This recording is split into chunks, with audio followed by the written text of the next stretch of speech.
disappointed in every one of you. I'm sorry, I don't mean to offend you. I'm disappointed in every one of you. I kiss you on the mouth. No, I'm not cool with that. I'm sorry.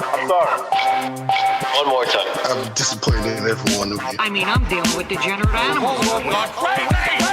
I'm disappointed in every one of you. Disappointed in every one of you. All right, come on. Honestly, I can't do it no more. I'm disappointed in every one of you. Let me tell you why. It's gonna be alright, Nicky. Go ahead. Shoot. We just killed those fucking men. What are you going to do about it? Yeah, because you got nothing. You don't got a thing. Yeah, because you got nothing. It's gonna be alright, Nicky. Go ahead. I want to get out. We just killed those fucking men. Out of this rat hole. I want to get online. I need BDA boxing.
Hey, welcome everybody to the BD Boxing Podcast, broadcasting to you live from the True North. It's a good firm, Mr. BDA, and I sure am glad. That's right, sure I'm glad that everybody could be on board for this one, fellas. In this episode, we got a fantastic one for you. As we return here with some boxing talk, cover some of the only one really fight that took place yesterday night. Gonna talk a little bit about that. Gonna delve into some of the usual business as usual, or rather, subjects from boxing about fights that could happen, fights that should happen but aren't going to happen, people complaining about racism and blah, blah, blah. And that's what we're going to be looking at today. Then, near the end of the hour, we're going to be talking about with Dr.805. He's going to be joining us near the end of the hour to resume some of the stuff that was left unfinished on Friday's episode. And also, we're going to start talking about PEDs and general health as it pertains to boxing, because we have a lot of questions about that as well. And hopefully we can get to some of your questions as well, fellas, so stay tuned for that. Probably going to be opening up the phone lines right now as an attempt to buy some time here, because we have a plethora of things to talk about, but who knows how long we can spend on them, because some of them might be smaller subjects. Be that as it may, we got a lot to cover, so let's get down to it. Before we get down to the fun, let's get the business out of the way. You guys know the drill. If you want to join the BD membership program, you're certainly welcome to do so. We also have a Patreon page for as low as $2. You can fund our independent, hard-hitting documentaries that I'm currently working on. Boxing's Most Shocking Moments of All Time, Volume 2. It's coming at you very, very soon. What else? Oh, yes, don't forget to check us out on iTunes, Spotify, and Spreaker at your leisure. And if you want to donate a couple of shekels on our way with the Super Chat feature, you're certainly welcome to do so. In fact, shout out to the Quags, who donated in the last episode, but it was near the end, so I didn't have a chance to thank him. So shout out to Quags for his contribution to the Super Chat. And I also forgot, I think, some other Super Chats. So I want to thank those people. I'm going to look up the names later. I don't have them with me here, but shout out to you guys. Really appreciate your cooperation. What else? Oh, yeah, and don't forget to hit the like. Subscribe if you had to do so already. It really helps us out. And you need to spread that BDA gospel. It's up to you guys. We can't do it all by ourselves here. Shout out to everybody in the chat. Martin Kearney, SSC, one of the initiated. Shout out to SSC. Super Anderson Aldo, Epadokua, Knockout Ned, The Boxing Sicario, Frankie Sands, another one of the initiated. Team Batman Boxing, Official Scorecard Boxing, a.k.a. Steph K Boxing in the house as well. Unknown, Iceman, who else? Alejandro Solis, Epadokua, Nightmurph, shout out to Nightmurph, another of the initiated. Dark Hay Dog, another one of the initiated.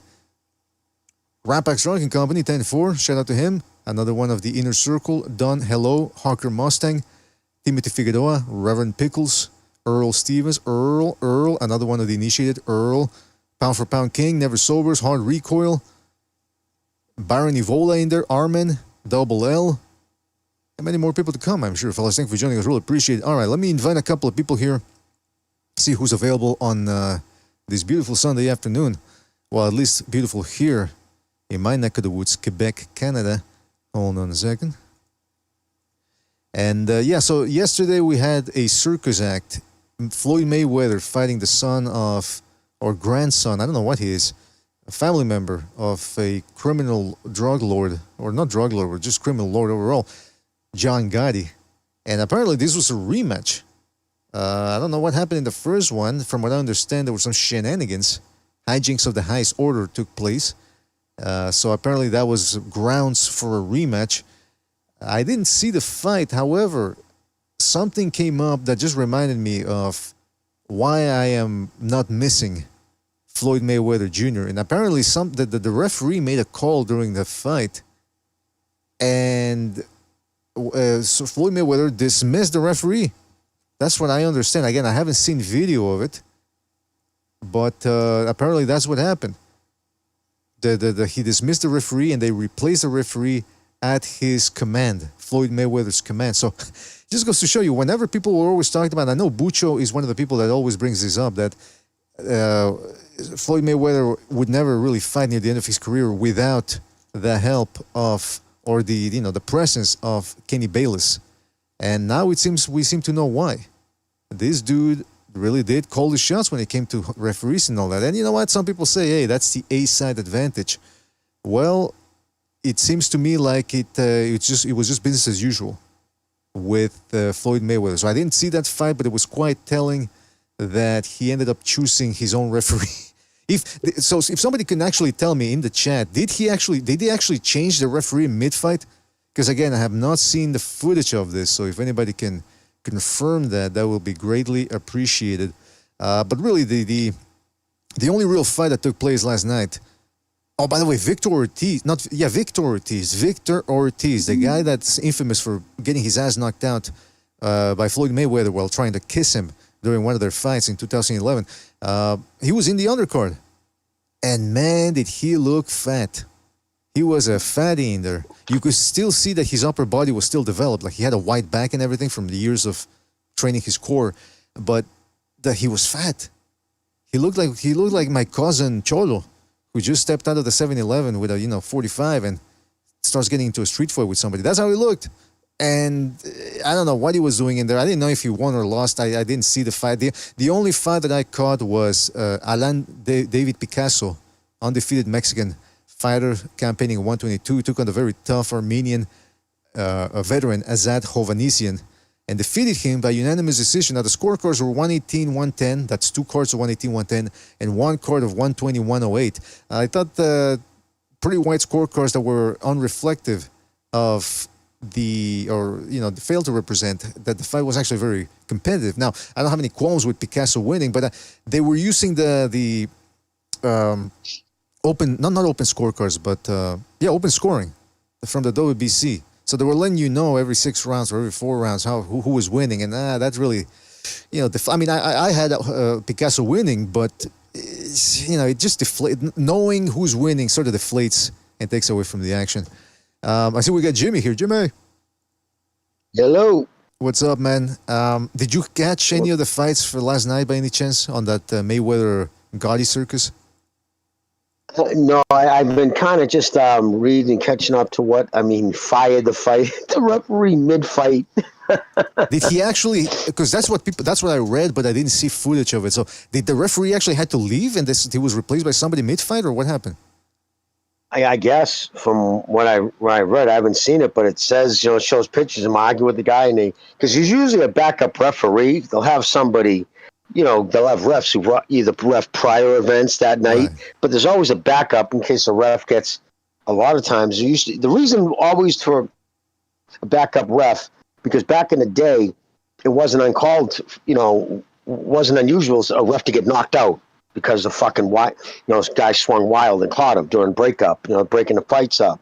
So it happened enough times where they've had to pull people out of the audience and shit to fucking ref. So they would, they started making sure there was a second or backup ref. And for, they probably had either a backup ref or they had somebody who already showered, and called it a night and said, hey, we'll throw you $1,000, throw your shirt back on. But it's in a bigger picture, man. I mean, this is what happens. I said this back on the next round 10 years ago when I said that Floyd, this is going to continue. This is right after literally the May Pac fight when everybody was, before, right around, post or pre McGregor. And everybody's like, he's going to make X amount of money. I said, yeah, but it doesn't end here.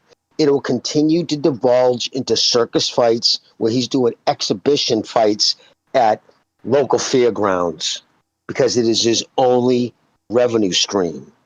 He makes no other money. And you cannot, people think just because you have large amounts of cash, but the problem is you have large amounts of cash, you pay large amounts of fucking taxes, right? And if you continue to travel, buy things, lease things, you pay tax on all that.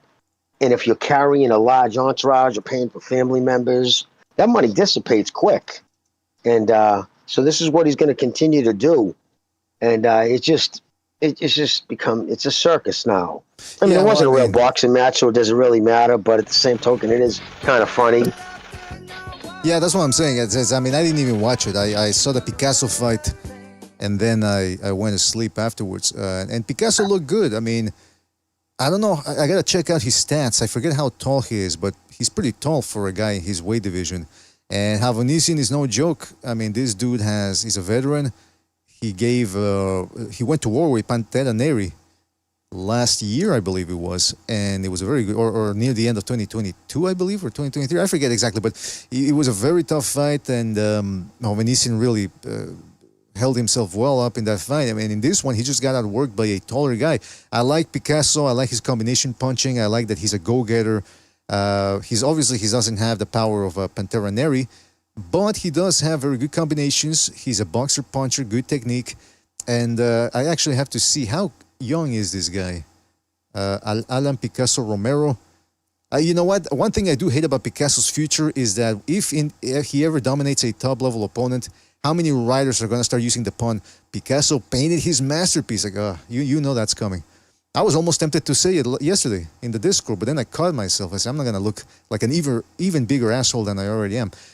So he's 24. 24, so the future's bright for him. He still needs to tighten up a couple of things, especially when he's exchanging. Sometimes he suffers from what young fighters, the flaw of a lot of young boxers, which is they throw punches just for the sake of throwing them. They're not really setting anything up with their offense. They see a target and they're trying, which I can appreciate, by the way. I'm not saying I dislike guys that throw 5 punches at a time, but it's something that he's going to have to learn with experience, especially by fighting more experienced fighters or better fighters. But I like what I saw yesterday, and his stamina seemed to hold up. He tired a little bit down in the middle rounds and then came back later on. So yeah, that's Picasso right there. And I'm interested to see what happens. By the way, he came into the ring with some, now it's the norm now to come to the ring with a guy next to you singing. The Afro-Anglos do it with rappers, and Mexicans do it with either mariachi singers or singers that are singing rancheras, which are more country folk songs, or the guys that do the banda, which, listen, I'm Mexican, but I cannot stand banda music. It's this fast-paced, rhythmless music with these horns, brass horns, and you usually see it in festivals and stuff, and it's fucking annoying. This guy, I don't know what he was. He sounded drunk. He was rambling on. You couldn't call it singing. He was like, y él fue al Montes, y luego la mató, y luego, and I'm thinking, where did they get this guy? Bucho said the guy looked drunk, and if anybody can identify a drunk, it's Bucho. So I don't know who this guy was. I don't want to see him again. That's all I'm saying. Maybe it was a psychological tactic that the singing was so horrible, he was going to throw Azat Havanisian, the opponent, askew and throw him off for a loop. But I don't know. I really don't know. And if the guy's, by the way, if the guy is connected or part of the cartel or he has cartel friends, I'm just kidding. You know, I'm not a music critic. What do I know about music? Don't kill me. But yeah, that's about it, man. For that, that's all we had yesterday. Good news is rather, that there is a last-minute card taking place next Saturday. I thought that there wasn't going to be any boxing, but we have Diego Pacheco, super middleweight, undefeated, soon-to-be contender, already contender, I believe, taking on the always tough Pole, Maciej Sulensky. Sulensky's been in there with everybody. He's been in there with Andrade. He's been in there with Danny Jacobs. He's been in there with Gabriel Rosado, Jack Colkay. So it's going to be interesting to see what Diego Pacheco can do. And Pacheco didn't look all that great in his last fight. So it's a nice little fight on the zone next week. Looking forward to that. A little boxing on Saturday. All right, so here's some of the other stuff that's going on here. David Benavidez. It seems like every other week there's something with Canelo, Benavidez, Canelo. Turns out that Benavidez is injured. Fractured his rib, and he's out for a September fight. He was always going to be out for a September fight. So the people that were always complaining about, wow, why doesn't Canelo fight him for in September? That was never going to happen. Because on top of all the other hijinks involving Benavidez, the guy physically couldn't do it. Now they're saying, his entourage is saying either December or maybe worst case scenario, 2025. So that means Benavidez will only have fought once this year because of that. And I don't know if that's, again, the PBC plan, getting these guys one fight per year. But that's what appears. That seems to be what we got here, fellas. That's the latest on Benavidez. That doesn't spell well for his career. I mean, he's at his. This is literally his peak. This is literally the best he's ever going to be, and he's lucky to get a fight a year. And people are trying to say that. I trust me, I'm no over Canelo fan, but I'm not buying this whole Canelo's ducking a guy that only fights once a year and doesn't fight anyone of note that says, "Yep, that was a statement right there." Did you see that performance? That's the next fight. He hadn't done that yet, and now only fighting once a year. Now, given injury, you can't fault an injury, but this has been a pattern. One, if we're lucky, 2 times a year for almost half a decade. Well, this brings us into something interesting, Chief, because apparently the rumor is, and I don't know if this is a rumor to just try to bolster confidence in the PBC brand as they're still working to try to get another TV deal, but supposedly Heyman is coming back. And Jimmy, I don't know if you heard this, but I think the rumor was that Heyman, the reason why he's been MIA for the last couple of months is because he had to change phones or something because he was being trolled or there was a phishing scam, Nigerians trying to get his bank account numbers. What's going on, Jimmy? Well, what are your thoughts on this? Yeah, well, I mean, let's be honest. If you're in charge of a multi-million-dollar corporation, even if you have to change your phone number, isn't one of the first things you do is give your new phone number to the guys you're working with? Yeah. I mean, is it just me? Or, like, when you reach out to a few people, would you just say, oh, I got to throw this fucking thing out, get a new number, and hopefully somebody writes me a letter so I can mail them my new phone number? Like, what fucking garbage? What garbage? First off, what man in his 60s takes 6 months off from work because his mother died? You know what I mean? I mean, god damn, dude. I mean, listen, I respect that you love your mom, and I could see being crushed and shit, and devastated. And I, may she rest in peace. I hold no ill will, and I don't ever try to make light of that, the situation of his mom dying. But come on, if that's really why you stepped away, listen, I think he stepped away, honestly, because I think what he's doing is hiding all the money. He's a smart cat. I think he's hiding all the money. I think they're going to try to do some forensic accounting to find out that millions upon millions of dollars disappeared under his watch. Because, again, he received $750 million. Just do the math. It don't add up. Even with him paying a third more, not substantially more than anybody else was getting. There was a 2-year span from 2015 to 2017. PBC guys were getting on average about a third more than everybody else. But that dissipated, and that went to they're getting paid less than everybody else very quickly. Come to find out he was holding back all the money. And deferring money is not new. A lot of people do that so you don't get hit over the head with taxes. Now, you about to say something, Mr. B.A.? What's that? No. I was saying, Yeah, so basically, like Broner, he's going to be one of the first ones. I don't know, he's going to get a lawyer to do pro bono work because he's like broke. He's got 8 kids. They're all suing him for child support. Jeez. Dude's living at his friend's house. Mr. All About Billions. Guy flushing money, remember? How did that $20 bill get in here? Let me flush that shit. Now he's showing up in court and fucking telling the judge, I got $13 to my name. I mean, couldn't say who his cars were registered and didn't know who was on the title to his house. It was all under Heyman and put under his mother's name. But, you know, see, the problem is when you take advantage of inner city kids who have no representation and you go with the, I'm black, I'll look out for you because, you know, you and me are the same color. Same shit. Don King worked on people back in the day. And, you know, it's always the scam. But what's that, Chief? We talked about it last show. That's what he did to Mike Tyson when it came time to Bill Caton. Because Tyson and Jacobs were close, but Caton and Tyson were not, because Caton, he wasn't the real emotional type, for lack of a better way of putting it. He was all about business, but he was looking out for Mike Tyson. And Don King pulled the whole race card of, hey, come with me. There's no way this white guy's going to look after you the way I did. And I guarantee you, Bill Caton wouldn't have done to Mike Tyson what Don King did. And they found out about that through I guess the Muslim Brotherhood or Farrakhan. They hired a forensic accountant, and they went through his money, and they found out, like, for gym supplies, and it was basically towels. Yeah, $8,000 a month, remember, for towels. So they were robbing him. But yeah, you're gonna find out the same thing with Heyman. He was just he made himself a boatload of money. I personally think nothing other than my own feelings, and just because what happened was, I feel he intentionally wanted to destroy the sport. I feel he hates boxing. He hates what it did to his brother. He used to say he hated what the sport did to his brother. So why would a man who hated what a sport did to his brother be so interested in suddenly taking over that sport?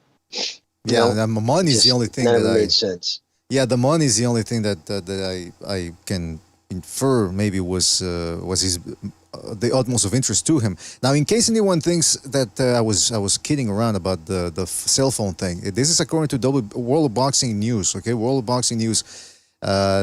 Check this out. Even in Heyman's time away, the source also suggested that while Heyman has temporarily been away from the company for the family emergency, his cell in Cleveland went dark simply because he's changed his number after getting spammed with caller ID spoofing.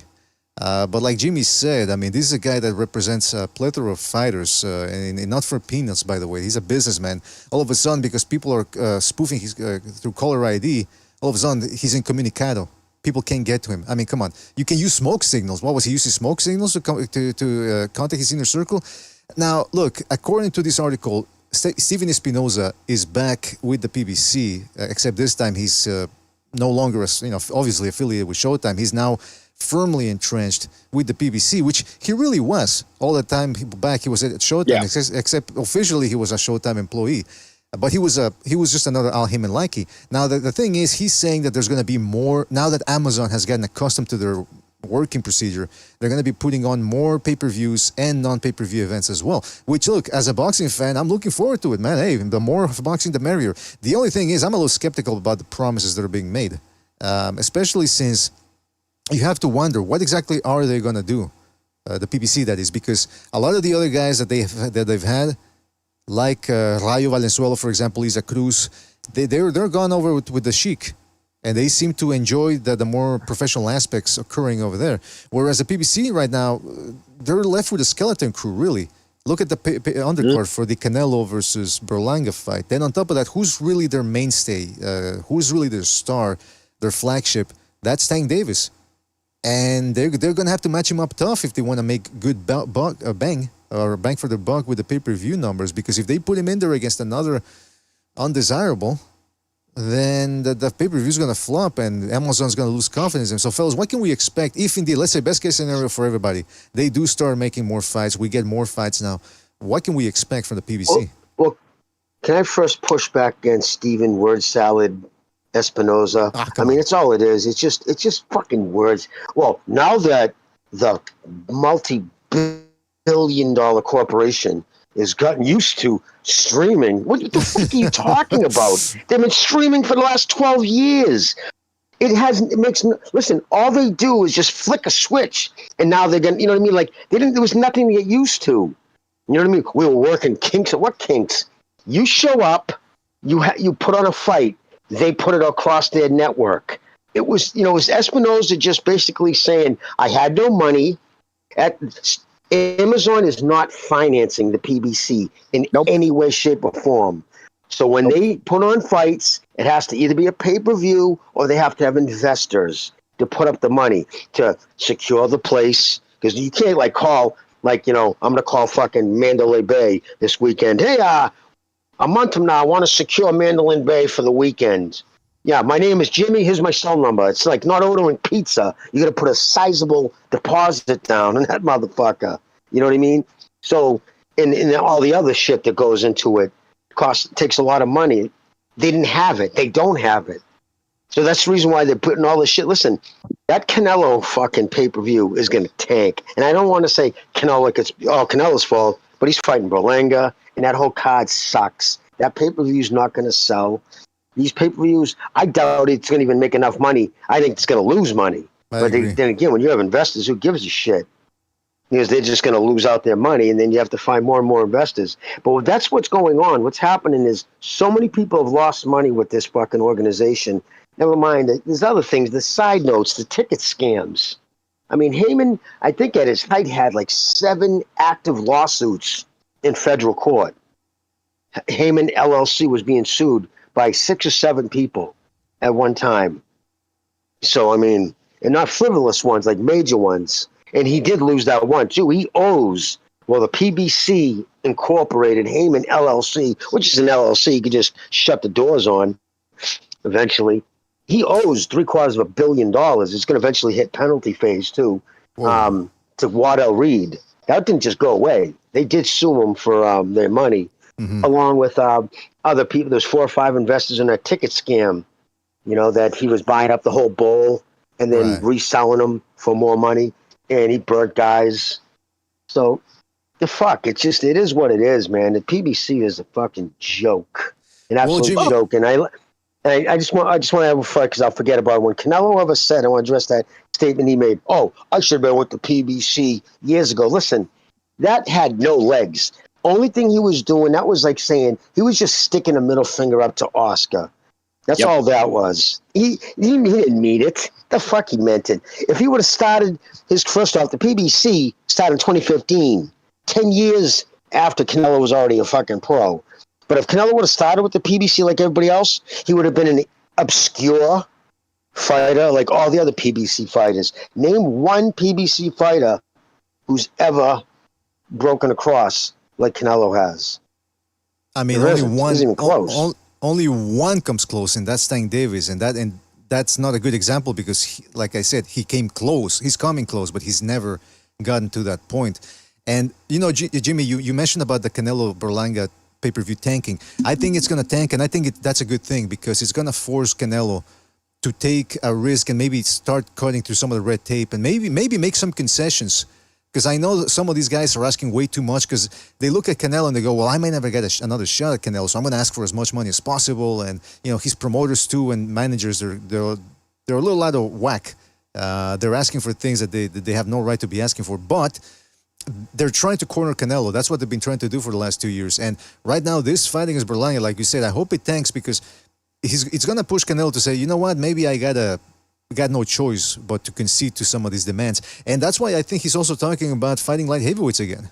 Because he knows after, he's going to get paid either way from the pay-per-view, but it's also a bad look for him. The Munguia fights sort of underperformed just a little bit compared to what they were expecting. This one, I'm pretty sure, like you said, Jimmy, I'm right there with you. I think it's going to underperform. And so he's going to push Canelo to look back and say, well, What can I look for that's going to guarantee me, or that's going to make these guys comfortable in paying me the amount of money that I demand? So I think it's going to be a good thing near the end of the day. 100% agree. And the way to look at the aspect of this, everyone thinks about the Canelo's falling in the Mayweather shadow of X, Y, and Z of how things are going out. Mayweather got signed. He did very well with HBO, got signed to a really decently long term because he was fighting once or twice a year. So 6 fights was almost half a decade. With Showtime, it was like 3 or 4 years. So I'm exaggerating a little bit, but so 3 or 4 years of him getting paid high, guaranteed money every time. Sometimes he was paid really, really high, Manny and Canelo, because those exceeded 1 million pay-per-view buys. The rest of them hit under, all of them, including the Guerrero fight, which, again, to this day, Showtime and Mayweather still not released the official numbers for that fight. So they claim it's 1 million, but we know it was under because he didn't get any kind of a bonus. Canelo was younger when he got signed to that deal than Mayweather was. So Mayweather did the twilight of his career with the career-high guaranteed paydays. It didn't matter whether the pay-per-views were really that high or not because he was guaranteed that money, and he would just flaunt his wealth, not his success. Okay, now the pay-per-views did better than anything going today, don't get me wrong, but only 2 crossed over 1 million pay-per-view buys, and they crossed them in major fashion, but it was the opponent across the ring from him that caused them to do that. He did not drive any of those other fights to cross 1 million pay-per-view buys. His star power didn't do that. Canelo's is getting to the same point. Difference is Canelo's younger. Mayweather was in his late 30s, 38 years old, 36 to 38 when he fought Manny. Canelo's still a few years shy of that. And so he's got more time left that when this contract is done and he wants to do one more contract, we're losing money on you. If your fights really aren't producing anymore. So there was no contract being left to Floyd when it was done. He was almost 40. There wasn't another one to negotiate, so he walked out with that. Canelo's going to have to come out there with, look, you haven't really sold multi-million pay-per-view buys outside of a guy named Triple G. What are you going to bring to us if you're going to get $35 million guaranteed each time?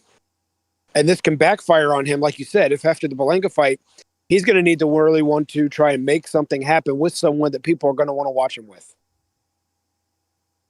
Yeah, I mean, he's in a bit of a bind as far as I'm concerned. And now the reason why I was asking you guys about what can we expect from the PBC, the rumor is that if Benavidez does return in either December or maybe even in 2025, the opponent being floated around is Jesse Hart.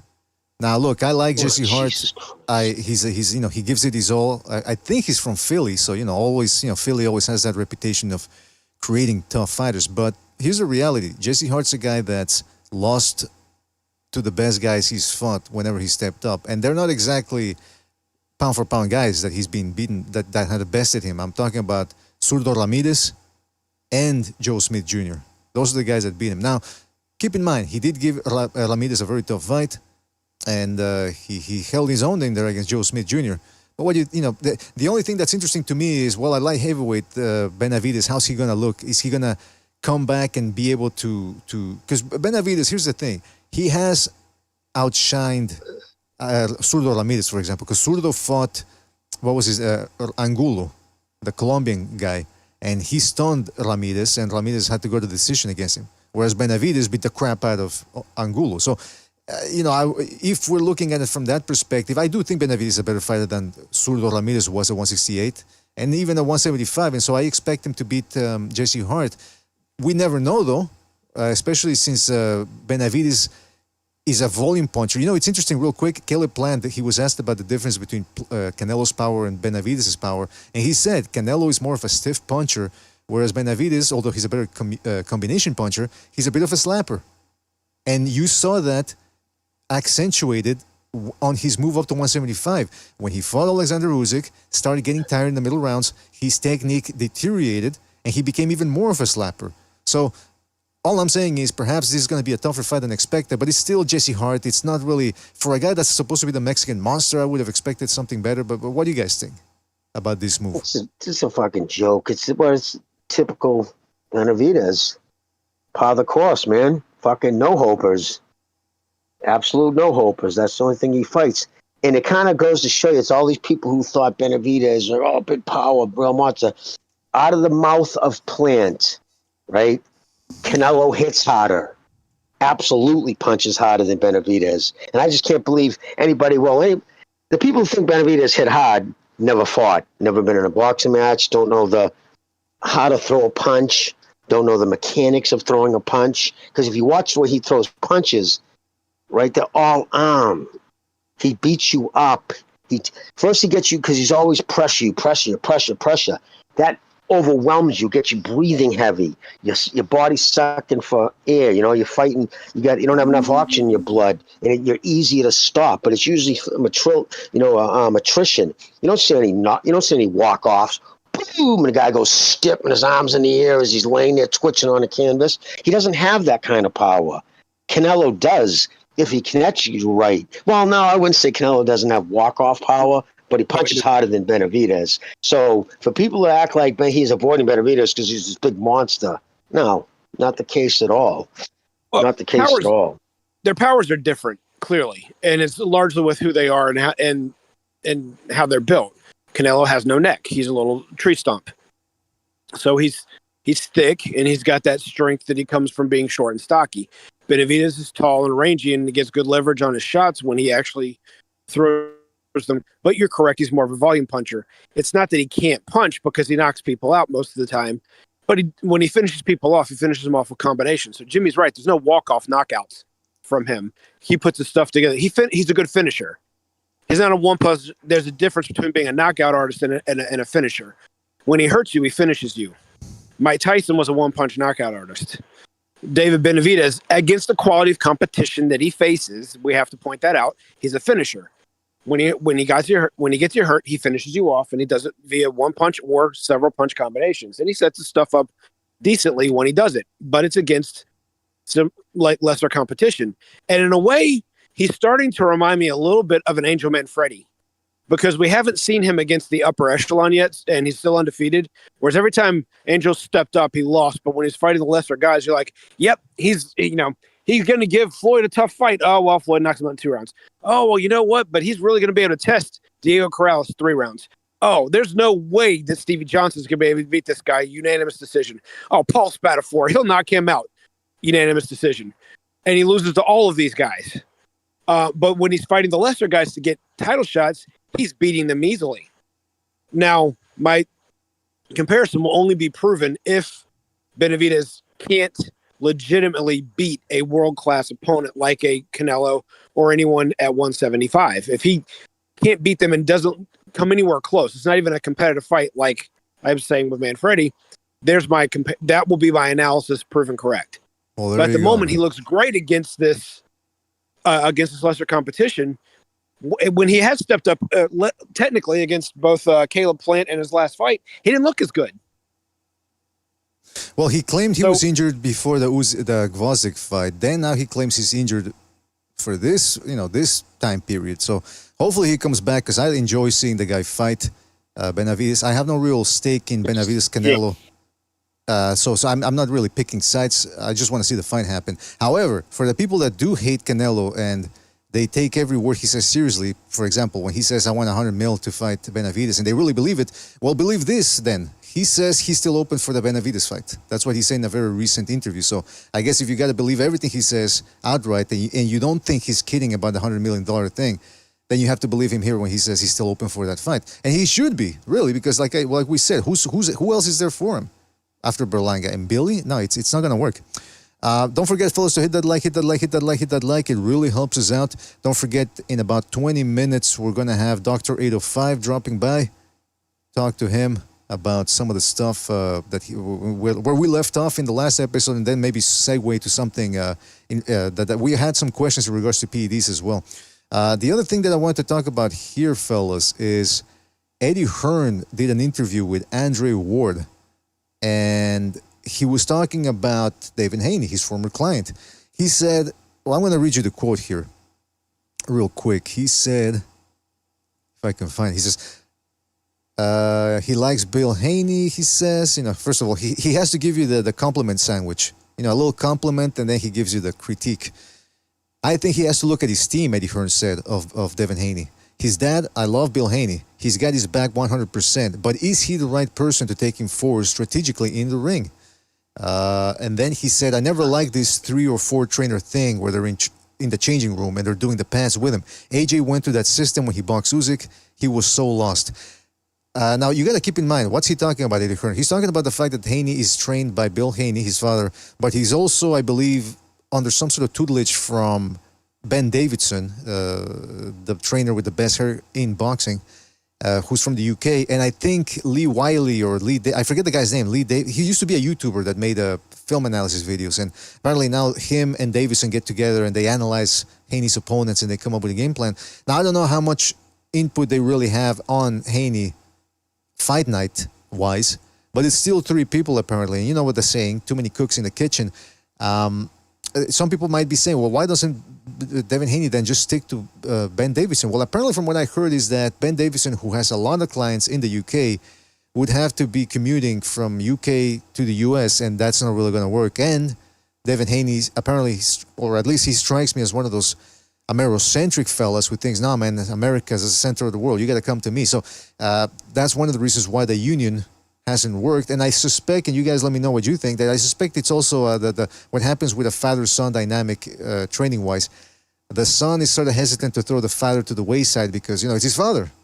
He got him there, or he played a big part in getting him there. So it's a bit of a conundrum. Well, what do you guys think? Do you agree with Eddie Hearn that Bill Haney should maybe step aside? Yeah, absolutely. Bill got his son to all the amateur competitions, worked his corner during all that. I probably learned more about boxing like Jack Mosley was with Shane, teaching his son. Hey, bud, I'll see you later, okay? Sorry, it was my son. He was going to work. Easy, Chief. Take it easy. It was my son. It was my son. He was going to work. Anyway, so I think he learned more teaching his son than he probably knew teaching in general leading up to everything. That being said, Bill Haney's done, I won't say an excellent job, but I can't take anything away from what he's done to get his son where he's at. His son is going to be a multimillionaire for the rest of his life if they invest this money right based off of what he's done to get his son in the right place in the right position. That being said, he's not doing him any more favors because he can't take him any further. These opponents are too good. They're not your amateur guys. They're not these no-hopers from Mexico. They're not these tomato cans that can't fight. And they're actually skilled mano-a-mano, other great fighters. And Bill doesn't have the answers anymore. And it was obvious against Garcia. He didn't have the answers. Time was up. You can still be around. You can still manage, but someone else has got to do the teaching. Exactly. I mean, for a guy that's supposed to be the next Floyd Mayweather, talking about Devin Haney, fighting a guy, an Instagram model, that's what they called him, Ryan Garcia, Instagram model. The fact that they couldn't come up with a game plan to stop him or deter him from whooping that ass, as they like to say in the streets, it really shows you that Bill Haney was out of ideas and that Devin Haney was overrated all along. Now, I know some people are going to say, yeah, but BDA, Ryan Garcia was on PEDs. Listen, Austrian does not turn you into a killer, all right?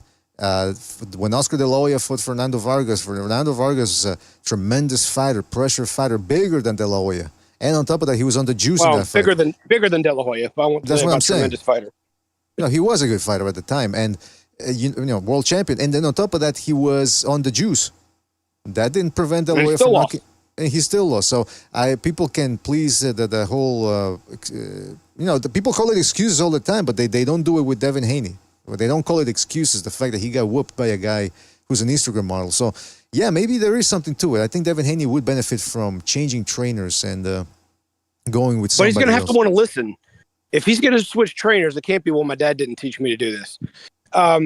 Quick bit. There's a scene in Rocky 3 where Apollo's trying to help add to Rocky's repertoire, and he's talking about getting flexibility and quickness and doing this. And it's just before they do their first sprint on the beach. Mm-hmm. And Rocky's last word before they said go was, Mickey never had me do this. Well, okay, but Apollo's not Mickey. So whoever takes over this position, if it happens, Devin's going to have to know this isn't my dad. So his dad is a surman. He probably knows how to get onto his son. I'm going to leave that part alone because I don't know their dynamic. But Adrian Broner's dad was definitely a surman. No, you're doing everything great. You look great, champ. You do this. Okay. The next coach may be like, I'm not going to do that. I'm going to tell you what you're doing wrong so that you fix it so you can be great. And you're going to have to want to listen. And I don't know if Devin's going to want to hear that from anybody other than his dad. that could be a very big problem. Yeah. And then on top of that, there's more worrying issues too, Chief. The fact that Devin Haney got that loss against Garcia, and he said immediately, well, not immediately, but afterwards, he said, hey, I'm taking a break, 6 months. It's like, wouldn't you want to get in there right away, erase the bad taste in your mouth of what happened? Even if he got overturned. Officially, it never happened on paper, but it did happen. You got dropped 3 times, you shit your pants in the fight, and now you got to come back. And that's the thing about it. He has to come back. I would have said to come back, maybe not right away, obviously, but you got to come back this year.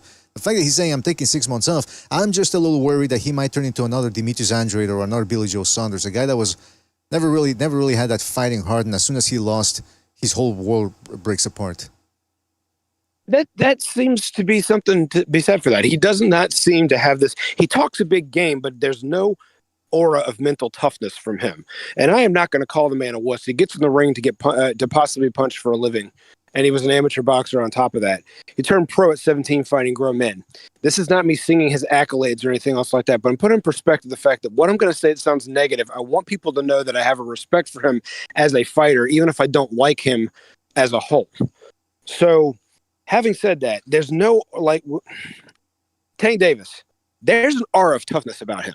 They may want to protect him, but he believes no matter who he's fighting, if he's behind, he can get you out with one shot, and he's going to find a way to get that punch to you in order to turn that fight. So there's a confidence about him and a toughness that he's willing to take to get that. Shakur Stevens and Devin Haney don't show that to me. Andre Ward was tough.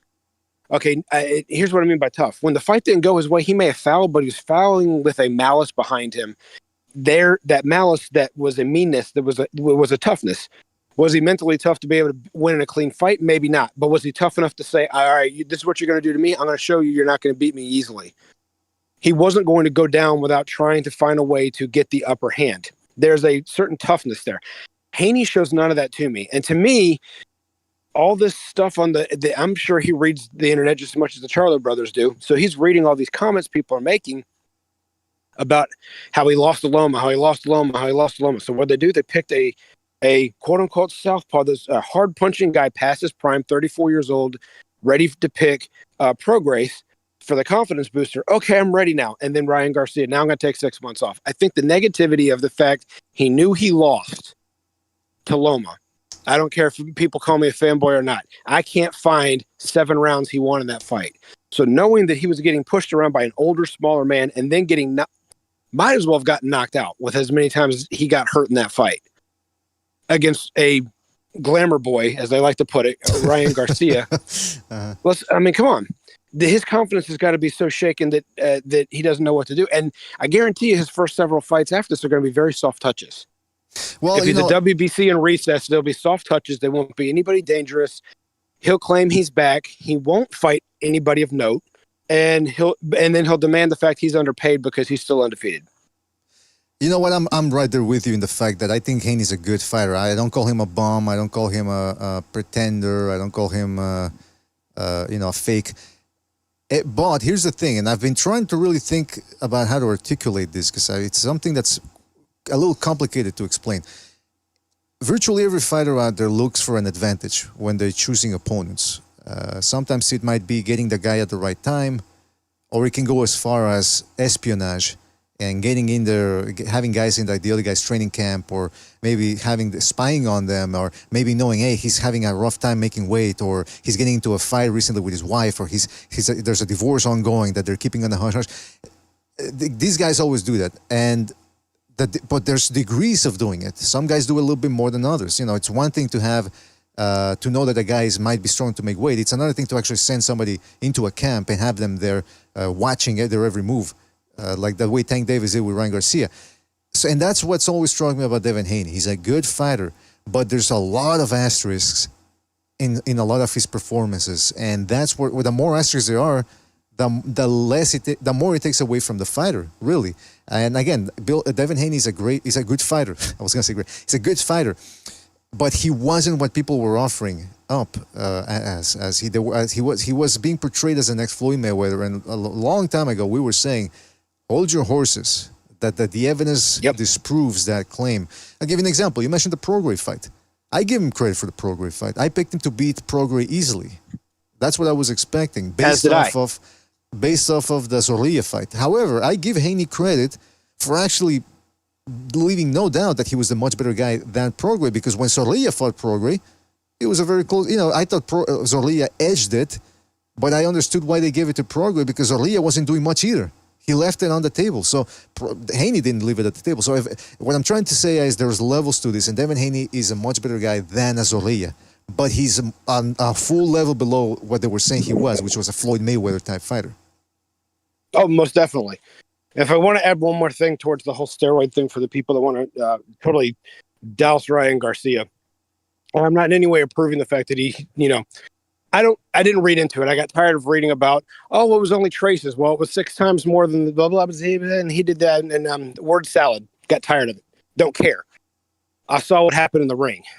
That performance enhancing drug does not make you that much better to where you can time someone that easily and make you hit that much harder than the normal. It wasn't an anabolic steroid that actually makes you physically stronger that he took. Now, I don't know all the effects that it does and doesn't give, but it doesn't make you worlds stronger than you've ever been.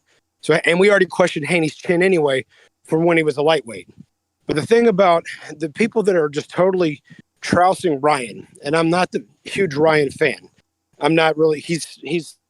So that's where I'm gonna be on that, and I'm gonna close with this because I'm gonna have to go on.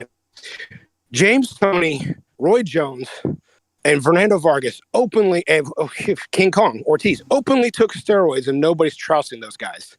But Ryan Garcia, he's just an effing cheater because he took against Devin Haney. Grow up. Exactly. No, you're absolutely right, man. And, the reason why I think I got to clarify something, too. When I was talking why I brought up Devin Haney versus Prograis is because I give Haney credit for that win.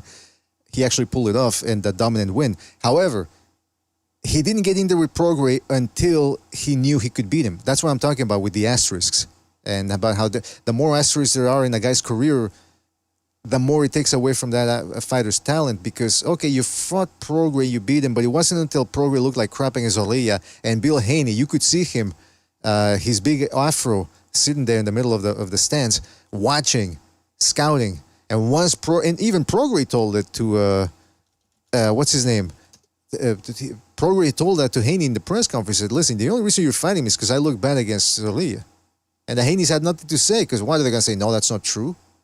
There was no way they were going to be able to spin that one. So Haney, yeah, he definitely needs a trainer. I don't believe in the old saying or expression that a leopard's too old to change its spots. I disagree. I think you can always change your spots. And Haney, who's in his 20s still, I think there's a lot of room for improvement there. But he has to want it. And that's the big question. Does he really want it? Because what we saw of him was getting beat up by an Instagram model and now having to take 6 months of his life out to figure out what he wants to do. Meanwhile, he's in carnivals getting into fights with some Mexicans there. So, I mean, I don't know. Maybe that's his tune-up. Maybe he's working his way up to a real boxing fight. I don't know. But it remains to be seen what's going to happen with him. Wouldn't be surprised if... Jimmy, were you the one that said that you wouldn't be surprised if we never see him again? Oh, Haney? Yeah.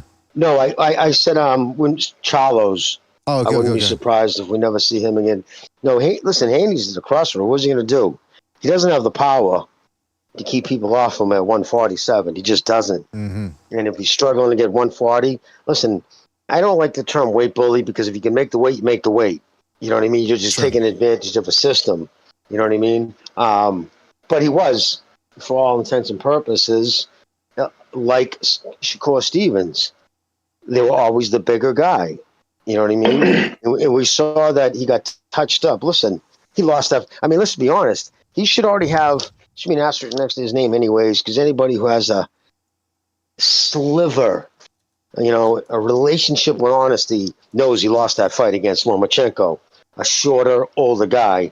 And why? Because when he got hit, touched, even with Lomachenko and is in the knockout power, he gets fucking dazzled, right? Befuddled. He doesn't know what to do. He reaches out and grabs. He doesn't like to get hit.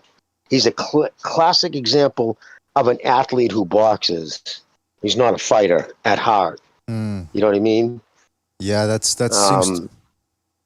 And I believe that's what the case is with him.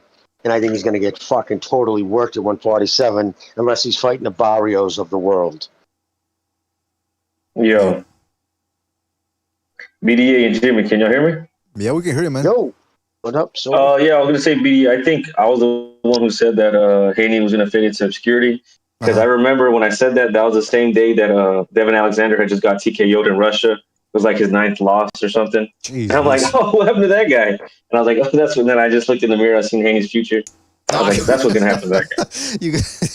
the Russia's the future is always what you're saying. Yeah. Yeah, man. I mean, I wouldn't be surprised, man. And it's interesting. You know, it's a bit of a shame because Evan Haney is quite entertaining outside the ring with his father and all the trash talking. They make for a good circus, so it would be a shame to lose that. By the way, we're going to be talking to Dr.805 in about 5 minutes. He's going to be jumping in. And before we do that, I want to give a shout out to Pugilizine for his super chat. Hold on a second. He says, rumors are swirling of Keyshawn Davis versus Lemos in Keyshawn's hometown. I like this fight, and I think it's a pick'em. Lemos was robbed against Hitchens. Yeah, that's a very good fight. I was surprised. 2 days ago, I think they announced it, when they said Keyshawn Davis was going to be fighting Lemos. I said, whoa, that's a step up. I wonder if, part of me wonders, because Davis hasn't really looked all that good in 2 out of his last 3 fights. I know the ESPN commentators made it seem as if his last fight was a dominant, pound for pound performance, but he fought a dude that was really another punching bag, and he couldn't take him out of there. And then the fight before that, which was turned into a no contest against Albright, I forget his exact name. He got stunned in that one. It was a competitive fight. So I don't know if they're putting him in there with Lemos in a sink or swim scenario. It's like, hey, maybe they're getting tired of Keyshawn Davis. But I don't think so. I think they're seeing something that they believe he can maybe outbox Lemos. But look, Lemos beat Hitchens, or should have beaten him. And Hitchens is similar to Keyshawn Davis. Maybe Keyshawn Davis is a little bit better at rolling with the shots. But it's a tough fight, man. And shout out to Michael Poe for his contribution with the super chat. He says, OBJ, what's he saying? I kid around and I get tuned up myself. LOL. Well, get serious then, Michael Poe. What can I tell you? Like Joe likes to say, toughen up. But guys, I gotta go to the latrine before we get we talk to Dr.805. So anyone, if you guys want to talk a little bit about the Keyshawn Davis fight versus Lemos, a very tough fight. Let me talk about TBE. Since y'all didn't watch the fight, man. Since y'all didn't tune in to the GOAT. All right. Y'all didn't watch Floyd Mayweather put on a master class in Mexico. And let me say something that I noticed that no one else is noticing, right? When you look at the weight for what's the guy's name? John Gotti the third. He was like in his 180s. You know what I mean? And Floyd was still in there with his cat-like reflexes, sharp overhand shots. He was smacking him behind the head whenever he wanted.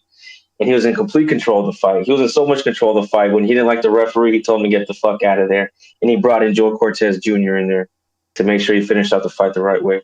So I said all that to say this, dude. I think that, looking at the guy's weight, his opponent's weight, and the way how Floyd looked on form, I think he wants to make a comeback. I think he's ready for that Canelo rematch. I don't think Canelo goes in above 185, right? So I think it's time for that, and that's the message he's silently trying to send to everybody. He fought in Mexico on, with a bunch of Mexicans on his undercard. He fought an opponent a little bit bigger than him in his 180s, slower than him. So yeah, that's what I think. What do you think about that, Jimmy? My conspiracy theory. He's going to come back against Canelo, yeah. No, right?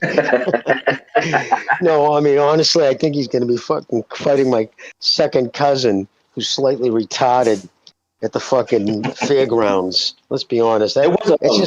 It's circus fights, man. It's all it's going to divulge into, like it isn't already. I mean, it's just nobody who's secure financially at his age is still boxing. Like, it's just unbelievable. It just, everything's smoke and mirrors in this sport. I don't even know this guy's even still even the fucking conversation about boxing, right? The undercard wasn't bad, Jimmy. Yeah, the undercard wasn't bad. They had some good Mexican talent on there. Headlining. Yeah. But you got to see. Look, bro. Look, that's the PBC. That's the Al Heyman formula. You get a bunch of Mexicans, and you get them promote the boring black guy for the main event. So we You know can, what I'm saying? That's the green print. we can, yeah, that's absolutely it, man. Sobers has got it down to a teeter. But Sobers, can we surmise then that you essentially purchased this pay-per-view? Because I don't imagine that you wouldn't. I mean, how else did you watch this? Of course, bro. I would never do anything outside of any legalities to try to watch boxing. I'm only here to support There you go. every fighter, whether I like them or not. See, people don't know this, but Sobers has been conversing with my mentor and attorney, Rayful Shapiro. So a little of that legalese is rubbing off on Sobers. He's starting to watch out now a little bit more. He's starting to watch out a little bit more now. But yeah, man. Hey, by the way, Sobers, did you hear that dude that entered the ring with Picasso, the singer? Yeah. I don't know who the guy was though. I mean, well, how would you rate his so-called singing? I mean, it sounds like, bro, I'm gonna probably catch some heat for this, right, dude? You really put me on the spot, BDA. Because I'm very pro-Mexican. I love my Mexican people. I think Mexicans are great at a lot of things. I think Mexican food is amazing. I think Mexicans are great at fighting. I don't think Mexicans are great at making music. Oh. And I kind of don't like, a lot of that shit, a lot of that, banda shit and corrido shit. Well, I like, I like cumbia and shit like that. That's what you put me on the spot, BD. That shit sounds the same to me when they got the fucking the accordions in the background. I hate that shit, bro. People in the chat are saying that you're a reggaetonero. That's what you like that reggaeton. That's what you like. Yeah, bro. I think you're Dominican. I think you're Dominican. I don't think you're Mexican. I think you're Dominican. No, but yeah, that dude wasn't singing, man. And like Bucho said, he looked like he was hammered. And he was sweating. I don't just say that. The new age, these new corrido singers, they're like, they sound like they're drunk and on pills. You know what I mean? They all sing real nasally. I don't know the name of them, but I heard it was years ago. It was a Mexican death metal band, and they rocked. They were fucking great. I wish I remembered the name of them. Carlos Santana is a fucking unbelievable guitarist too. But I guess those are Mexican Americans too. They weren't from Mexico, that death metal band. They were from Southern California. I don't know if death metal would be the right. Mexicans are great with heavy metal. Guys, but they were a metal band and they were good, man. These guys fucking wailed. Yeah, but I will say to Sobers to counter Sobers a little bit when he says he dislikes Mexican music. Well, I mean, listen, that's a subjective thing there. I mean, nobody likes all genres. That being said, though, that the banda music is not the best. Mariachi music is top notch for me, but banda music I cannot handle it. There's no rhythm to it. It's just fast paced, nonstop, and with the horns in the background, it's annoying. I think come on, man. You know, during the Waco siege, they were playing Metallica, I think, or they were playing a bunch of unsettling sounds. I think if they ever want to do another siege, they should play banda music because that's gonna drive the people out there insane, and they will give up. They will surrender right off the bat. I'm telling you. Put some banda music. Don't forget, fellas, to hit the like. It really helps us out. And we got Dr.805 jumping in. Dr.805, are you there? Can you hear us? I can hear you. Can you hear me? I can hear you, man. I can hear you. Thank you for being on. Clear as day.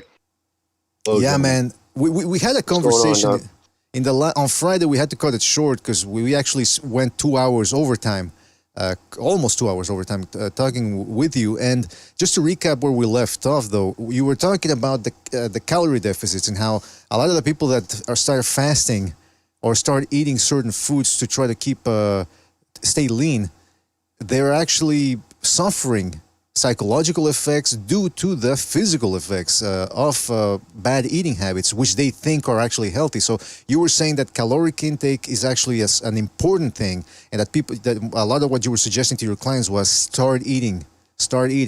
Then you left off with talking about that it's not just eating a lot, but it's also about eating different foods, the variety. And then you were going to get into how it's the gut biome, the gut flora, that's actually demanding this. So with that being said, maybe if you could start leading us into that different path right there. Sure. Excuse me. If you don't mind, BDA, I just uploaded a couple quick excerpts from a really good research article that will start to kind of set the tone for the discussion. The first attachment is kind of showing the title of the paper, and the second attachment is going to show two or three sentences that if you focus on these, it will shift your entire perspective of how your body works. Yeah, there you go. Assessing the role of muscle protein breakdown. All right, and the part This here, right here. the passage says. Here we go. Just read the highlighted part. Yes, please. However, skeletal muscle also is the largest metabolically active tissue in the body. It is also the largest site for glucose disposal and acts as a fuel reserve for other organs during pathophysiological situations, including fasting. So let's kind of expand on that real quick. Right. Your muscle tissue is the largest metabolically active tissue. Now, the main purpose of your muscle is, besides locomotion, it's to metabolize glucose.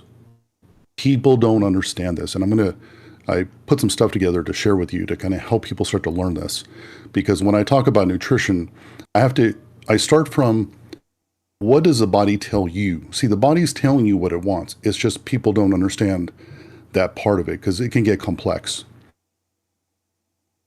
If you look at that last part, it says that it's a fuel reserve for other organs. When I was telling you about when people are under eating, their body will start to metabolize or break down a protein in the muscle to produce glucose. These are called glucogenic amino acids. So the amino acids in your muscle tissue will be broken down, transported to the liver, and then converted for glucose. Well, if you're trying to build muscle, why would you eat in a way where it's going to cause your body to break down that muscle? And if you look at where it says including fasting, that one sentence, anybody that promotes intermittent fasting is promoting the breakdown of muscle tissue. Because this is what your body does to stay alive. As soon as the body senses a drop in blood glucose and a certain amount of time that goes by without any food, this is what the body starts doing. It goes into energy production through gluconeogenesis. So starting with this, then we can kind of segue into what we were talking about. Understanding how many calories a person needs is everything. And if you don't mind, BDA, you just kind of let me know what direction you want me to go in. I'll just kind of share some stuff with you. Sure. Because there are some people that had a lot of questions about how this all ties together. Well, if you look at that screenshot I just sent you, when you look at muscle tissue, I get my clients to look at muscle tissue from a different perspective. Most people think of muscle tissue in the terms of protein. But when you look at the makeup of your muscle tissue, it's almost 3/4 water. Mm-hmm.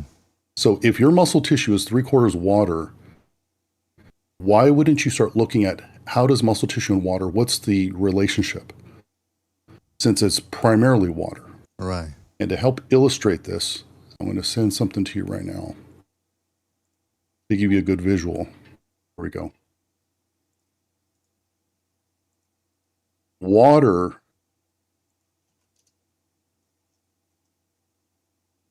when you take the water out of the steak, what you're left with is beef jerky. Mm-hmm. Your muscle tissue is the same thing. When you're playing with water levels in your muscle tissue, you're basically moving your muscle tissue through different stages of hydration and dehydration. So a lot of people, when they think, oh, I'm intermittent fasting, I'm losing weight, or I'm doing keto and I'm losing weight, what they're doing is they're shrinking their muscle tissue down and also breaking it down. So the scale goes down. The way they look smaller. But what they've done is they've actually lost muscle tissue. And some people will lose some fat, but the rate of muscle loss is pretty high, pretty shocking. Yeah, that's the thing that I was curious about, because so ketosis, and I did the carb backloading thing where for 10 days you restrict your carb intake, and then you do an intense workout after the 10th day, and then you backload on carbs. And supposedly the The hook is that you can do it with any type of carbs. It doesn't have to be. He's the guy that wrote the book said the trashier the better. So he's talking junk food, and then afterwards you would do 5 days, very few carbs, and then 1 day or maybe even 2, depending on how you worked out, where you could carb load, backload in the evening. But you're saying that in this process, you're actually your body is cannibalizing muscle tissue. But my question is, are you losing fat at the same time? Because I did see good results with losing fat, and I've seen other people do it. But how much fat are you actually losing if you're following this process? Or I mean, not how much specifically, but are you indeed burning fat during this process? Here's the problem with this. That's going to vary from person to person. But as you start losing muscle mass and as you start losing fat at the same time, your body is creating a memory file of where you used to be. So as soon as you bring calories back in, your body says, we're going right back there. If you know people that do keto or intermittent fast and stop, what happens to their weight within a month? It balloons up, right? Some of them? Yeah, they blow up. Like I had a new patient I started yesterday, and he's 5'11", like 275 pounds. And this past week, because he had to come to Jesus about his nutrition. He says, I gained like 10 pounds. I said, well, yeah, because you're filling your muscles back up. And he's like, wow, this makes so much sense. He's like, I didn't understand why I couldn't gain any muscle. I couldn't lose any more fat. Because the body will do that to a certain point. Now, if you took your keto diet down to 300 calories a day and stayed at 300 calories for a year, yeah, you would lose everything. I mean, fat, muscle. I mean, you would be very, very sick. You probably wouldn't make it a year. But you got to take it all the way to starvation levels. And then it's not sustainable because you'll get sick. And then you'll go back to eating more food just because the hunger cravings will be too strong. Right. And I should also point out... Can I ask you a question also? Real quick, Jimmy. Real quick, I should also point out... Yeah. Yeah, I should just point out that when I was doing ketosis, I was already in good shape and I wasn't overweight or out of shape. So the doctor's point that it varies person to person, that's a good point there to make as well, that I wasn't obese or fat. So maybe that's why it was working for me, because I was actually already in good shape. But if I would have continued that year round, maybe I would have started going nuts or something. But sorry, Jimmy, what were you going to say? No, I was going to say, I don't know. I mean, the story always was in the gyms. Again, this is gym talk, so take it with what it was. But all the guys used to always say, you don't see yourself, because if you go on those starvation diets, anytime one project reason is to stay alive, and so you can start. The thing is, when you starve yourself, everything gets stored as fat. Meaning, like, it's going to try to keep itself alive, so you could eat so much as a Certs or a lifesaver, and that's going to get stored as fat because your body's in starvation mode. Is that true? That is absolutely correct. Wow. Okay, so they were right. All right. You know I was what, told Jimmy? that my whole life in the gym. Jimmy, I heard that from Dr. Margaret Goodman. She said that, going back to Fernando Vargas, who we mentioned earlier, he would starve himself to make weight. And she said in a column for Ring Magazine, she said that actually when you're starving yourself, you might actually, it's actually counterproductive, because you will actually gain the bad weight and eat away. No, well, she didn't say eat away at the muscle, but she just said she was counterproductive. So what you're saying makes sense, that you don't want to go around starving. You know what? Let me help you, BDA, with something, because I just got an idea. When people are doing keto diets, the vast majority of people are not doing in-body test at the same time. And this is why they really don't understand what they're doing to their body. So I'm going to actually show you a client of ours, and he was doing a keto diet. And let me show you what he did to himself. Now, how long was he doing it for? 5 months. 5 months, okay. In fact, let me, where's the date? Here we go. You snip tool this. If people started doing in-body testing on a monthly basis while on keto, everyone would stop keto. And what are they exactly looking for? What are they testing for in those in that procedure? If you look at the screenshots I sent you from Friday, they're looking at muscle mass, body fat percentage, water percentage, and You'll see right now. Okay. What this guy did to himself. I like this guy. He's stubborn, but he had to live and learn, which is okay. I honestly like people that go out and try stuff. That way, experience is going to kind of open their brains up to receive new information. That's why I like to show a lot of examples. That way, when people are listening to me, they have something to look at. Okay, here we go. Is he Irish? He's Caucasian. Is he Irish? Yeah, but, yeah. Well, Irish is stubborn motherfuckers, man. Yeah. Oh, okay. I see what you're saying. Great, give me We 2 gotta seconds. keep it light. Too. Hey, BDA, here I comes keep the it first light. one right now.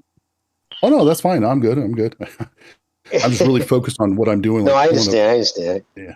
All right. So here Okay. we have, it says weight, skeletal muscle mass, percent body fat. All right. So the collection date on that first screenshot I sent you was May 9th, 2023. May 9, So I 2023. want you to pay close attention to his skeletal muscle mass, his body fat percentage, and his weight. Uh-huh. Now, I just want you to pull up the in-body from December 18th, 2023. So roughly 5-6 months later. And I want you to take a look at what he did to himself. Oh, let me just go back to the first. So 241 weight, skeletal. Look at the skeletal muscle. Right. All right. So he went. Now look at the skeletal muscle here. That's SMM, right? That's the second one? Yep. 108. So he went from Look at his body fat percentage. 114 SMM in the first one, and then it said 40 body fat. He increased body fat in 5 months doing keto. No, go down to the body fat percentage, PBF, and his body fat percentage. 17.6. Correct. So okay, Went but up. he still increased the body fat percentage essentially. And look how much muscle he lost. Now, what was he doing essentially? Was he working out? Was Keto. he really doing keto? Of course he was. Okay, Wow. this is gonna really put this in a different level on testosterone and working out with weights, and he still lost that much muscle. That's insane. This is everyone. Everyone that does keto, this is what happens to them. So he was on testosterone, and then on top of that, he's doing a lot of weightlifting. I imagine he's doing heavy weightlifting, right? I mean, he wasn't Of just course. Of now. course. So okay, so essentially, what's going on is what's happening here is that he's in such a strenuous workout that it exacerbates to the point where it becomes deleterious. The ketosis, is that what's going on? He's in a huge calorie deficit. Right. Now, I want you to look at his weight, though. You see, he was all jazzed when he saw his weight on the scale. When he saw the in-body, he's like, I said, dude, I said, you had to do this to learn. I said, I was telling you not to do it, but I said, this is great because we can talk about it. And hey, look how much weight he lost. Mm-hmm. Now, most people, if they were just looking at the scale, what would they think? This is working. Oh, man, it's great. I'm doing amazing. Why did his weight go down? When I used to do personal training, I used to tell clients, throw the scale out, use the mirror. It's the most unflattering. Seriously, I'd say get up on your tippy toes, get naked in full body mirror, and then get up on your tippy toes and drop yourself down on your heel and watch what jiggles. And when you start noticing the jiggling going away, you know what I mean? That's what you want. Don't go by the scale, because when you put on muscle mass, you're going to look actually, you know what I mean? Because muscles, smaller, you know what I mean? Or bigger, like it's an illusion. Scales are dangerous. People think they lose weight. Oh, things are going good. But like you said, they can actually put on fat while losing weight. Mm-hmm. Well, what you really want to do this right is you have to use in-body analysis, because even the mirror doesn't tell you what's happening inside. It doesn't. Because look at boxers or UFC fighters. They can lose 20 pounds in a week. Look at them when they weigh in. How did they look? When Conor McGregor used to weigh in, how did he look on the scale? Looked like a zombie. Gray, ashy, next to death, no nutrients in his body. Yeah, exactly. But look at his body. What did it look like? He was lean. Lean. Right. And the next day, boop, he blew back up. Blow up.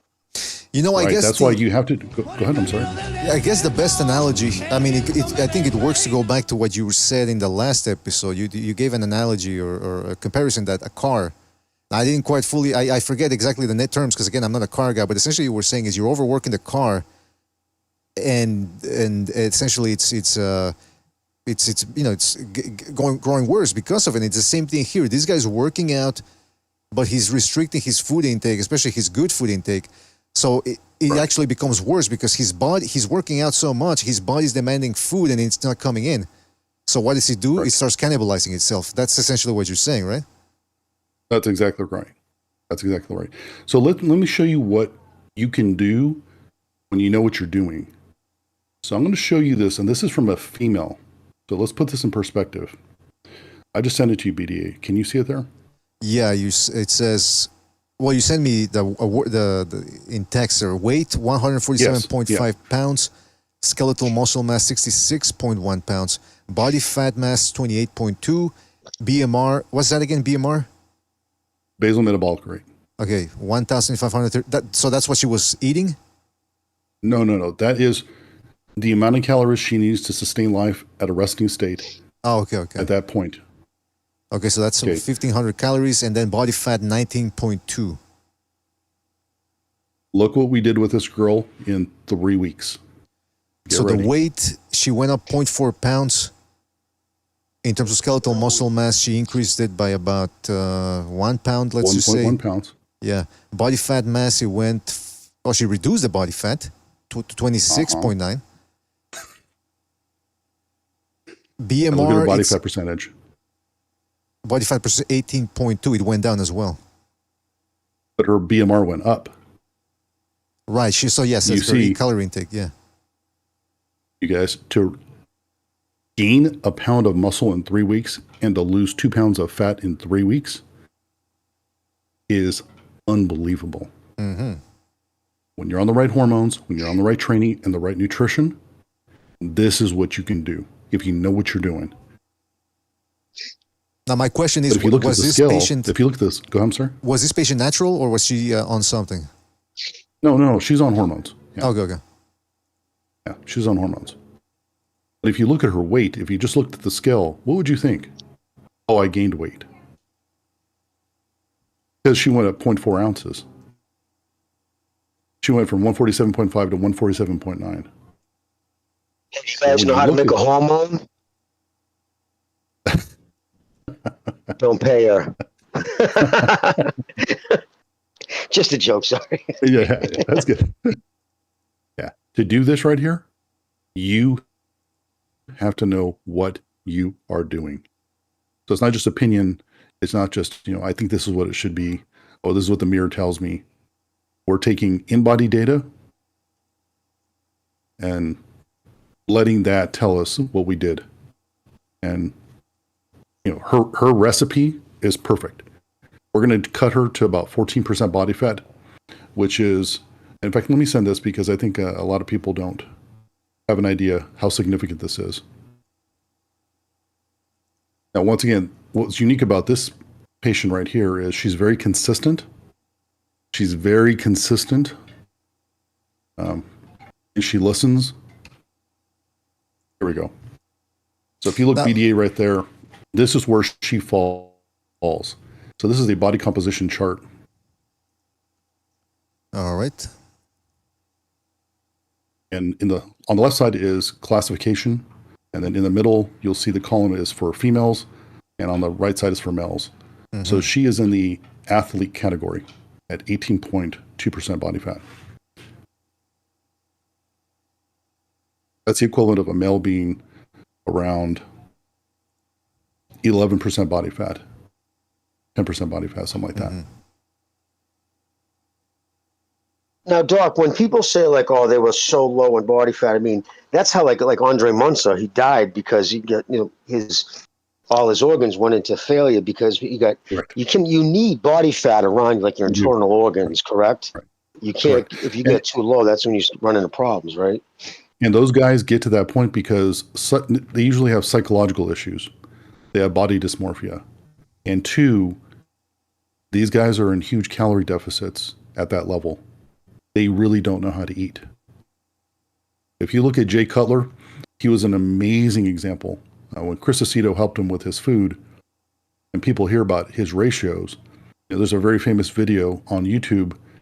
Jay Cutler talks about his macros, and he was doing like 1,000 grams of carbs, 300 to 400 grams of protein, and he said he kept his fat low. The science has been there for 50, 60 years. It's just that people looking to make money have come in and brought in these alternate diets to basically sucker people out of money. So when you think about Jay Cutler's food and people hear that and they don't even listen to it, they just kind of dismiss it. Well, if you look at his muscle mass he was carrying, he was 300 plus pounds. His muscle mass was, tons of muscle, metabolizing tons of glucose every day. And he said he had abs year round. And Jay Cutler looked amazing. I mean, he had great genetics, but his nutrition was incredible. Well, you know what? This helps us transition to the whole body gut flora thing, because one of our listeners, good friends, Official Scorecard Boxing, he left a comment in the last episode you were on. He was talking about he also used to do the extremely low carb regimen, and he said that when he would stop it and he would start consuming, let's say, junk food or something, he would get bad heartburn. And I went through something similar where I started getting acid reflux when I'd never had it before in my life. Does that have something to do with does the ketogenic diet sort of distort your stomach or gut flora? So part of why people report feeling better on keto is because what they've done inadvertently is they removed a lot of lectins out of their diet.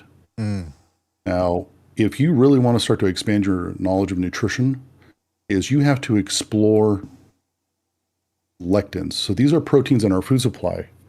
And based on your genetics, certain lectins are going to affect you differently. In fact, let me pull this up real quick to start showing people. Let's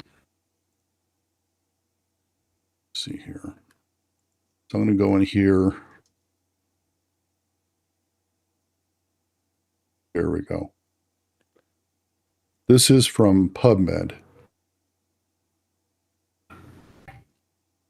So if you click on this link right here, PDA, if the viewers can look at the search results in PubMed, when I search lectins, you're going to start to understand how little the public understands about nutrition. Look at 144,000 hits. This is what's making and breaking people physically when it comes to their food. When people go on lectins, they're pulling these lectins out of their diet. And the most famous lectin that pretty much everyone is familiar with is gluten. So gluten is a potent lectin. It's an inflammatory protein that affects digestion. It affects here. I'm going to give you this right here. Does lectin forgive my ignorance here, but what exactly are lectin? You said there are inflammatory hormone? Or it's a protein. Does the body produce them, or? They're proteins. They're in the food. They're in the food. Okay. They're in our food. Yeah. So here, let me help you with this, because this is great. Give me 1 second. So when you go on, let's see here.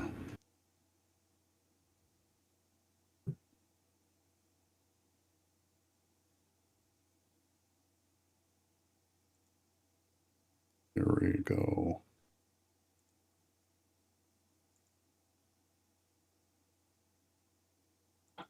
Perfect. All right, I found it.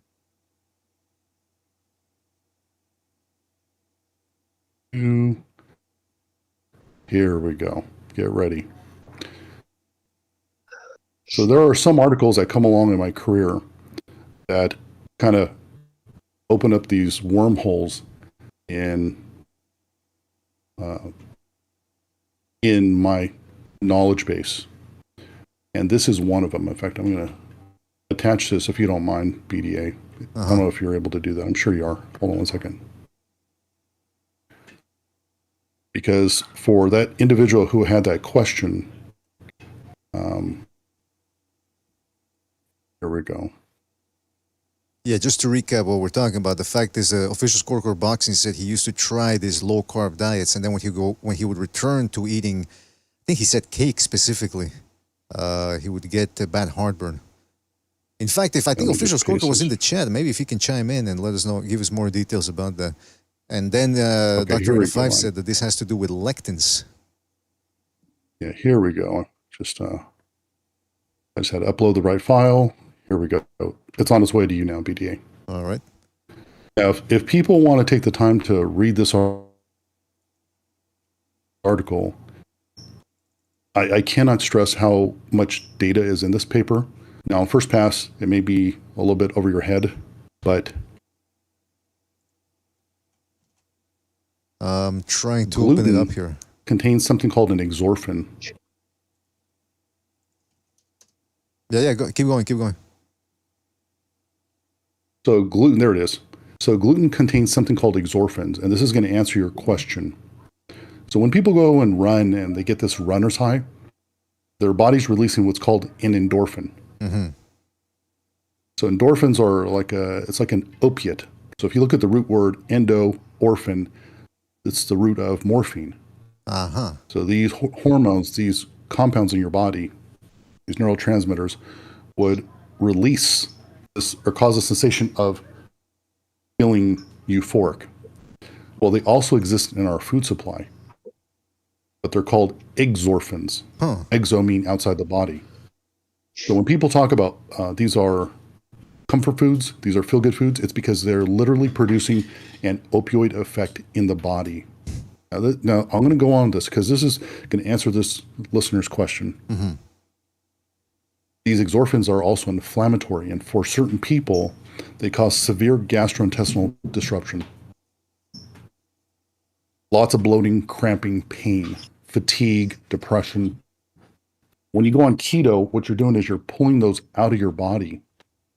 Your body feels better. So people are like, oh my God, this keto diet must be the answer. It's not the diet. It's you've pulled out these lectins. And then when you go back to eating junk food, you pull them back into your body and boom, you start feeling terrible. That's why, we encourage all of our clients to pull gluten out of their diet, especially if they're trying to, improve body composition, if they have issues with anxiety, depression. If you can scroll on that paper, mm-hmm. Look at right here. At the bottom of page 1, right under asymptomatic celiac disease. And this is the kicker. I'm going to tell you a story about a patient here. In fact, my wife is a perfect example. Just let me know when you have that up and I can. It's up. Okay, it's perfect. Up. Great. All right. So many disorders are present in patients with ACD. This is asymptomatic celiac disease, including diabetes mellitus type 1, severe hypoglycemia, and diabetes type 1, psoriasis, sleep apnea in children, neoplasia, atopic dermatitis, depression, autism, schizophrenia, IBS. It goes on and on and on. So you have two groups of people. You have one group that as soon as they eat gluten, they feel horrible, they're bloated, they have psoriasis, they know they are affected by this. Unfortunately, you have a different group of people that have no clue it's hurting them. Mm-hmm. So I was gluten-free for about 8 years, and I had been encouraging my wife to pull the gluten out of her diet. Well, she would tell me, I don't feel any effects of it. It doesn't hurt me. It's not an issue for me. Well, she had hit a wall in her training, and I said, you should try this. Here's the data. These are the reasons why you should. And she said, okay, fine. So she was off gluten for 30 days. And then what happened was she had some ice cream that had some Oreo cookies, and she didn't know it was in there. And within about 4 bites, she said, my stomach is hurting. She's like, oh my gosh, it's cramping. And we both looked at each other, and she says, oh my God. She said, it's the gluten. So she had gone through a washout period, and she was re-exposed, and she felt it right away. Now, the reason why she wasn't feeling it is because those exorphins are like opiates. Now, in your GI tract, you have opioid receptor sites. So when people take pain medication like Norco or Vicodin, this is why they get constipated. Because the opiates hit the receptor sites in the intestines, and it slows down the transit time. So the peristalsis slows down. Well, why do people take pain pills? Because it numbs their pain. That's why when people are on gluten, for some people, it knocks out all their pain. They don't feel anything. As soon as they get off of it, all of a sudden, boom, their body wakes up again. So that gentleman who was asking that question, this is why when he would go back to eating carbs, he went back to eating unhealthy carbs. And people start to misassociate carbohydrates with problems. But it's because they're eating carbs that contain gluten. That's the kicker here. They don't teach the public this.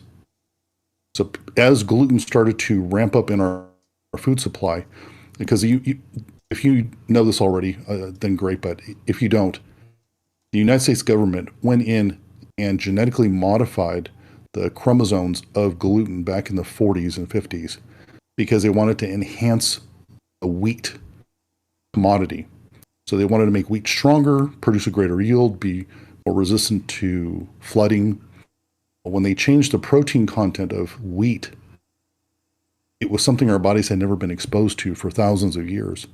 And now that became immunogenic. It stimulated our immune system and it created all these problems.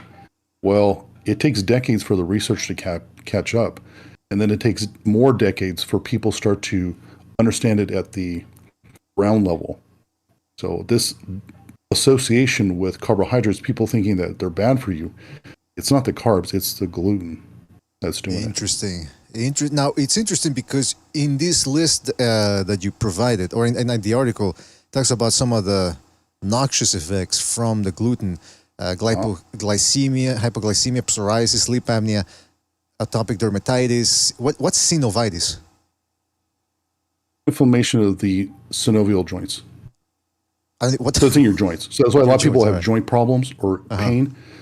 If you look at the synovial layer of your joints are pretty tight. So if that gets inflamed, you have pain in your joint. You feel like your joints, your bones are rubbing against each other. But it's just inflamed. That's all. Now, this is the one that caught my eye here. The two of these, autism and schizophrenia. That's what I wanted to get to because I've heard just by passing when I'm reading articles, whatever, or discussions in message boards, the people have posted some articles saying, "Oh, hey, there's a theory out there that if you modify your diet and your eating regimen, you can actually eliminate schizophrenia and autism." There was a big discussion about that. Is that what this article is suggesting? Oh, it's not suggesting. This has already been established. This is not theoretical. This is not theoretical. So if you want a book that is going to help you understand the history of gluten, Dr. Davis, and he wrote it in a way that is accessible to anyone. So a layperson with no medical background will understand what I'm discussing. I just sent the link to you right now. In there, he cites studies where I think it was a VA hospital in Pittsburgh. What they did was on their inpatient psychiatric ward, they went in and they took out gluten of the food for the patients that were there. Well, you notice a drop in aggressive behavior. You notice a drop in all manic behavior. You saw a drop. Everyone on that ward improved. Because one of the effects of gluten is it stimulates your brain. Because it crosses the blood-brain barrier. Those exorphins cross the blood-brain barrier. And in some people, it will induce depression. I don't know if you know who Charles Poliquin is, but he was a very famous strength and athlete performance coach. And he talks about it in an interview. You can find this on YouTube. He talks about when he learned that he was very sensitive to gluten, he was flying back and forth to see his daughter. And on the plane, because he was known for being a proponent of keto, but when he would fly on the plane to see his daughter, he would eat the sandwich in flight. The sandwich they would give him. And it took him about a few trips to put it together because every time he would go see his daughter, he would become depressed. And he was like, why am I getting depressed when I see my daughter? And he's like, it's the sandwich. Oh my God. Because he wouldn't eat gluten because he was on keto the whole time. And that's when he realized, wow, it's true for, I lived it. Exposure to gluten is inducing depression in me. And this happens to children. Oh my goodness. BDA, we could go on for hours about this. It is driving people's behavior. So if you look at who would give a child meth? Well, they give them Ritalin, which is essentially the same thing. And we're giving children food that contain gluten and other compounds that are inducing this behavior. Well, some people think, let me just give them Ritalin, when if we took out the food items or the compounds that are affecting their brain chemistry, their behavior would improve. All right, so that's interesting because you're saying, okay, so the gluten actually gets through easier to the brain, and what is it? Is it overstimulating it? Is it depressing it? Or I mean, is it depressing the person, or what exactly? And by the way, how does this tie in with the gut flora? So it's hitting receptor sites inside the brain. Mm-hmm. So if you look at your neurotransmitters in your brain, and if you look at cocaine, people are taking these drugs because they're affecting your brain chemistry, right? Altering neurotransmitter levels. One of the things that happens with gluten in your intestines is that it will cause what's called leaky gut. It causes a separation in the lining of the cells of your intestines. So then, it's important for people to understand that your intestines are considered outside the body. So your intestines are technically not inside you. So when you eat food and it goes down and it transits through the stomach to the duodenum to the small intestine, large intestine,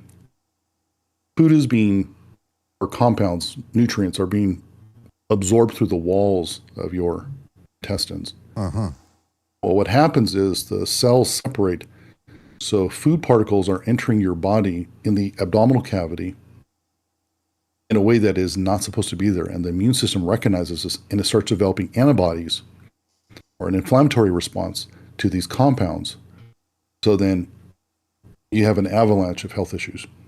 And it starts off slowly and just gets progressively worse. That is interesting because I've heard of that leaky gut syndrome, and I've heard people say, I've actually heard physicians say, or at least in articles, mainstream articles, not any academic articles, they go like, well, the science is not established yet on that leaky gut causes like skin issues, for example. And they'll tell you that. And you'll often hear that, studies are, because, one of the things they recommend for people with those type of issues, skin issues, is probiotics. And they go, well, right. there's no link that it works. And I'm thinking, well, wait a minute. I mean, they know the cause. If what you're saying is correct, that it's the leaky gut syndrome, so how can they say for certainty that the probiotics wouldn't work if you're actually rebuilding your gut flora? BDA, this is, so back in 2000, I almost died. And my GI tract was decimated. And I won't go into too much detail because I don't want to take up the time on this point. Open it up to more questions. But the avalanche of problems that I sustained because of this, once the integrity of my intestines were compromised, I developed obesity, hypothyroidism, hypertension, hyperlipidemia, borderline diabetes, hypogonadism. I mean, whoa! If you want to kill somebody, destroy their intestines, you'll do it. Well, isn't that what they're doing essentially with bad food then, to the population? Say that again? Isn't that what they're doing to the population at large with all this bad food? Absolutely. Jeez, Louise. Absolutely.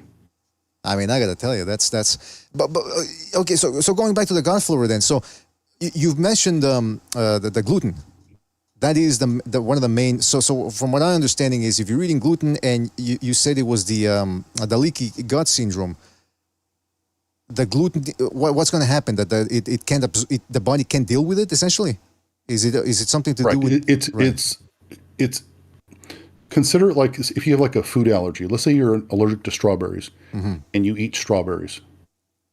You have an immune response, don't you? Right. You do. That's why you almost die. That's why you have to use EpiPens. Okay?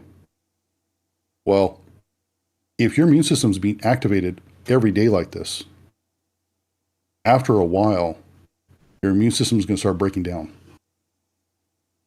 And since most people are familiar with COVID, this is what it's been doing. It's been breaking down our immune systems. And when you break the immune system down, the person's done. Look at HIV. What is HIV doing? HIV is weakening your immune system. Mm-hmm. Well, that's a virus. You can do it other ways. I just sent you a little excerpt from that paper.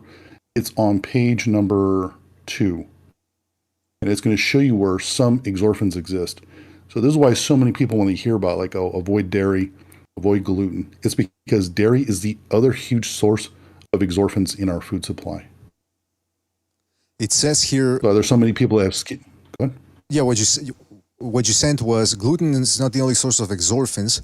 Dairy products and certain vegetables such as soy and spinach also contain proteins which can be converted into bioactive exorphins. Right, yeah, that's on page number 2 of that paper I sent you, if people want to see it on the paper. Oh, it was on the paper. Okay. Yeah, it's on page 2. Now, I think a lot of people have heard for so many years, oh, get off dairy, get off gluten. This is why. So the lot of, over to the right, there you go. It's in green. You just passed it. Go up. There you go. See, I like to teach people why I give them a certain piece of advice, so it makes sense. Because if you just tell somebody to do something, a lot of people want to know why. So it's a lot of education, takes a lot of time, but I feel you get much better results with patients when you educate them on why you're asking them to do something.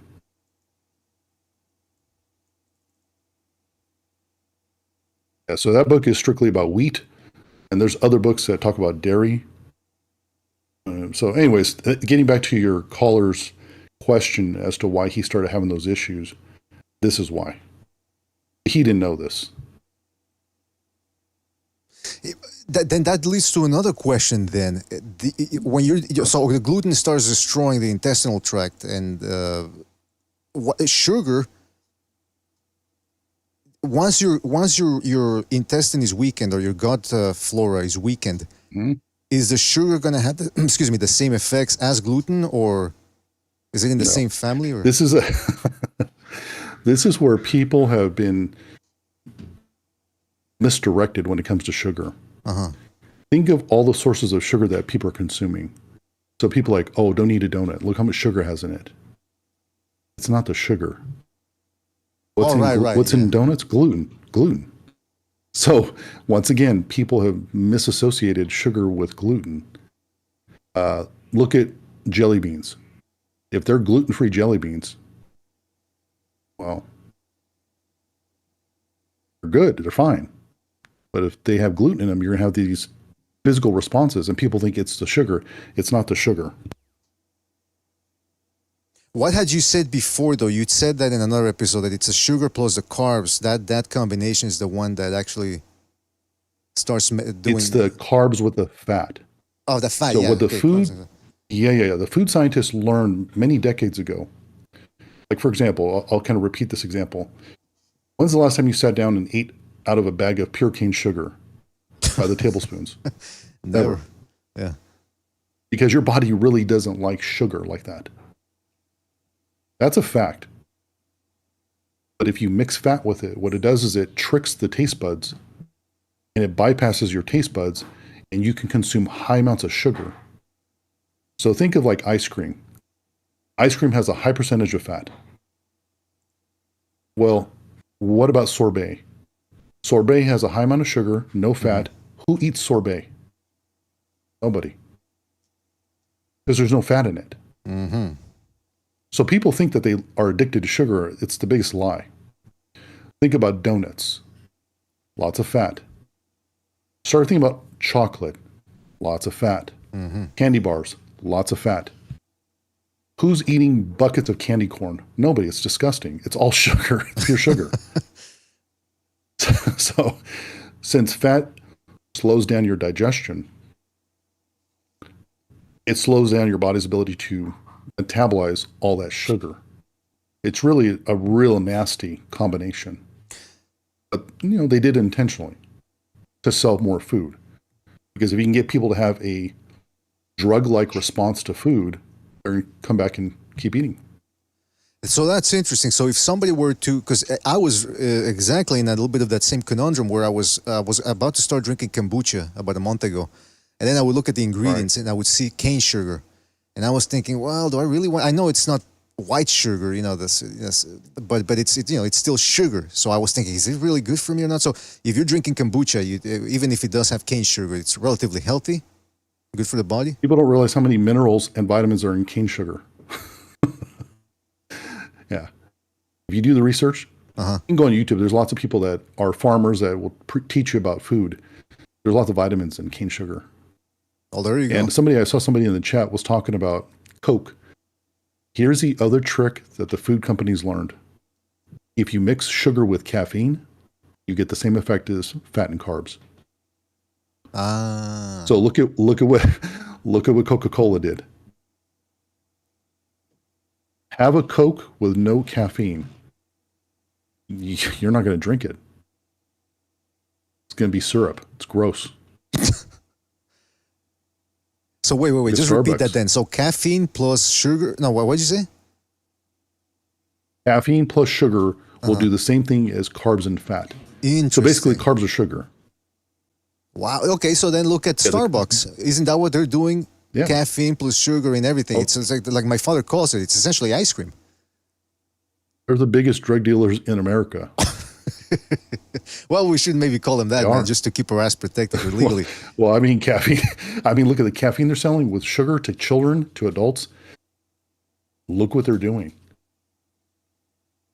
This is not by accident, people. This is business.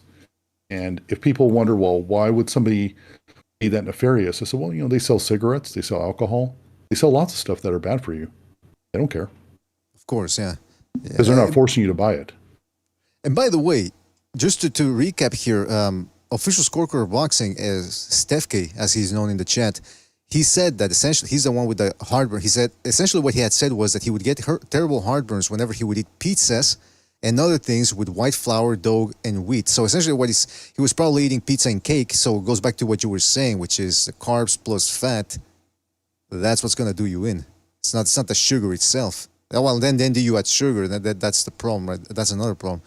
So that's interesting. Then it's amazing to think that. Have you seen that yourself of people who have? Because I don't know. Maybe you're not trained to diagnose people with schizophrenia, but have you seen that yourself of people that used to suffer certain psychological ailments, and then your work maybe not cures them, but at least it does lessen the symptoms? Absolutely, BDA. This is what we do. We have people that come to us with severe anxiety, severe depression, and all those symptoms start to rise, and they get off their psych meds because they learn how to eat, learn what to add, what to avoid. This is the bulk of what we do with our clinic. That's interesting, man. Yeah, the patient case studies are. If your listeners were to see our patient case studies, you wouldn't believe it, and you would think, why doesn't every person know this? Why aren't they being treated like this? Well, a person has to want to make the changes. And you got to have the time. Look how much time I'm taking with you right now. Right. This is what I do with patients. This is how much time I take to talk to them, educate them. And we are literally just scratching the surface. We could talk for 500 hours about this. Yeah, because, I mean, think about it. When you go to your physician, your family doctor, what essentially, I mean, again, I'm not obese, but from what I understand is if obese guy goes in there, the doctor will say, he'll check the ears, the reflexes, all that. He'll go, hey, by the way, you got to lose weight. Okay, how? Well, you got to eat well. What does that mean? Like we've been saying since we've been talking to you, there's whole different plans of how to eat well. And as we found out, when they give you the ketosis, for example, the ketogenic diet, that's not going to work, especially for an obese person. To start off cutting out all carbs, they're going to go insane. So you're right, man. It's something that takes time, but nobody's really doing it. Who's really doing it is essentially the question. So, yeah, it's a complex thing. I mean, it's, you know what though? It's not complex once you get down to it. In other words, hey, just do this, and that. But it's getting there. That's the complex part. And it's knowing the pieces, because you can have a lot of ideas about stuff and be off the mark. You can be close, but be off the mark. Mm-hmm. Like, this is a game of millimeters to get the right results. Like, I just sent you something right now, and I'll send you a screenshot, because this will probably be better if I send you a screenshot. Look at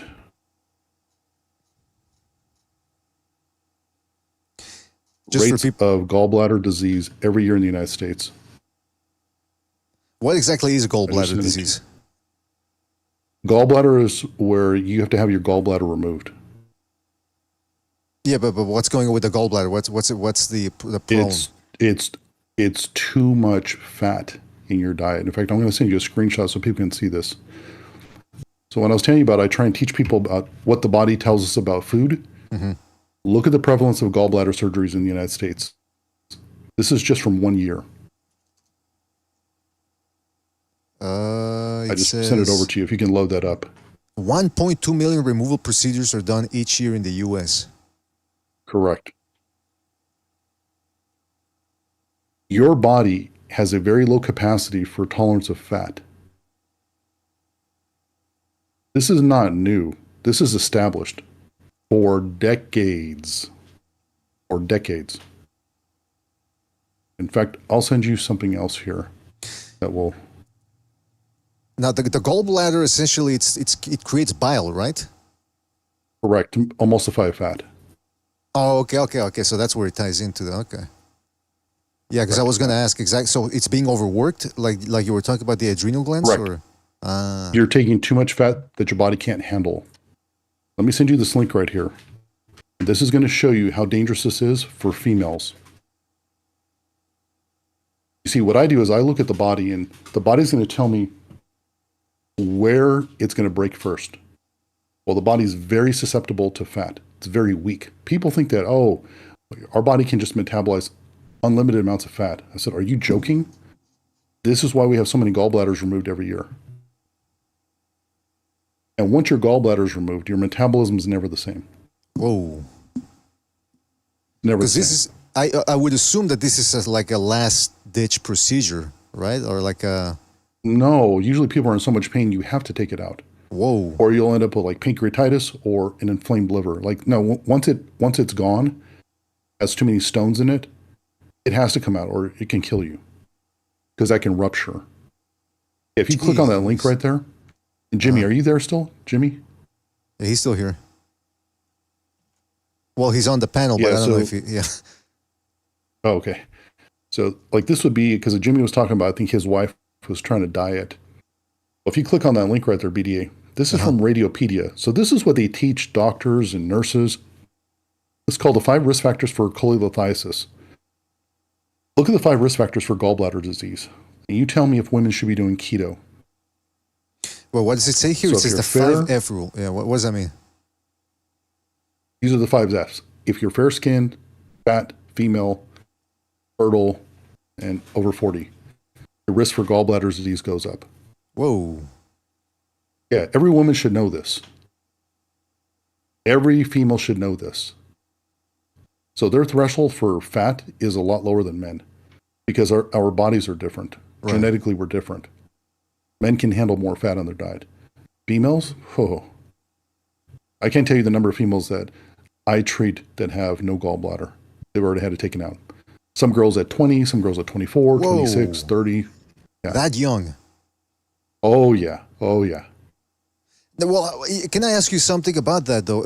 Again, I'm up on all the trends because of some of the message boards that I go into. One of the things that was trending for a while in social media was something called a kidney flush. Have you heard of this? Kidney flush? Kidney flush, yeah. I've heard of it, sure. Does it work?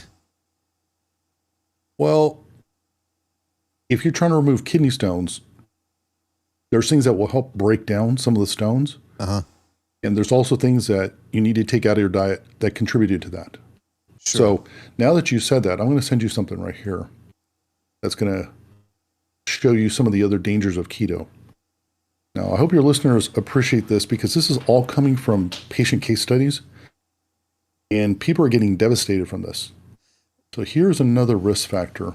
Right. We should emphasize that a lot of these, you're giving us the articles, but you've seen these firsthand with your clients. Oh, absolutely. No, absolutely. Here we go. Let me give you a snip tool. It's going to have to be in 2 pieces because this is a large picture. How to avoid kidney stones. Here we go.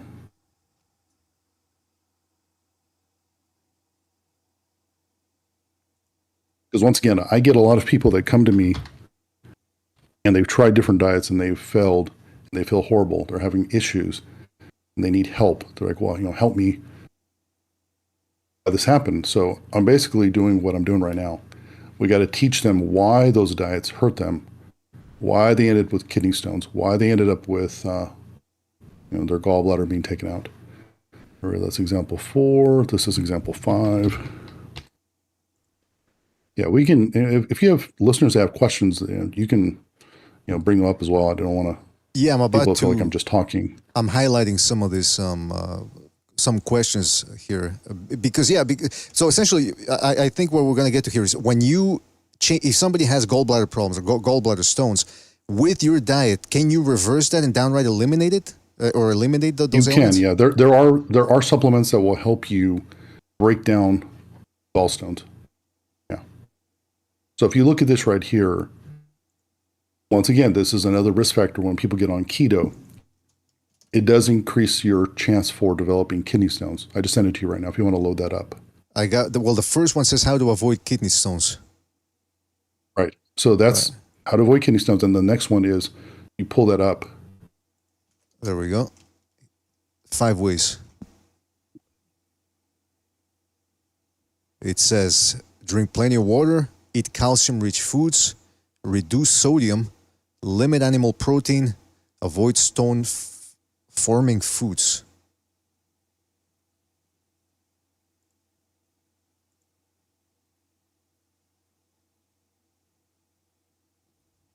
Dr.805, can you hear me? Yeah, if you look at right there where it says limit animal protein, if you read that, it'll explain to people why. Interesting. So eating too much animal protein, such as red meat, poultry, eggs, and seafood, boosts the level of uric acid and could lead to kidney stones. Yep. If you're prone to stones, limit your daily meat intake to a quantity that is no bigger than a pack of playing cards. This is also a heart-healthy portion. This is where genetics is huge because not everybody can tolerate lots of animal protein. Their bodies just can't do it. Okay, so then, do you know what, though? Then that leads us to the question that the same person, Official Scorecard Boxing, had. He just sent me this question. He said, let me see if I can read it here. It says, could you please ask Dr.805, since I need to replace high-protein diet with a lot of carbs, where should my carbs come from? From veggies and what else? Also, he says, I don't want to eat bad carbs with additives. Right. Well, veggies are fibrous carbohydrates. There's very, very little energy in those. And you got to be careful with your veggies because they are a huge source of lectins. So this is why a lot of people will report that they have issues with certain vegetables because it hurts their body. And just to help people understand how important lectins are, if you look at the research through PubMed, there are lectins that are being used in cancer research. They've been doing it for 40 to 50 years. These compounds are powerful. Powerful. So clean carbs for him. So you want to think of stuff like rice, brown rice pasta. There are a lot of brands out there that have options for people that, you can get very clean carbohydrates like Jovial, Jovial. That's a phenomenal brand. They have a whole line of gluten-free products, different pastas, noodles, etc. Rice noodles are phenomenal. Yeah, rice noodles are phenomenal. And my wife has a social media channel where she uploads food items for people to, Would you want to pull that up just so people could see recommendations Sure. for food? It's Now, up we're to you. talking If you don't want to, gluten-free. you don't We're have to. talking gluten-free pasta, though, right? Say it again. We're talking gluten-free pasta. Oh yeah.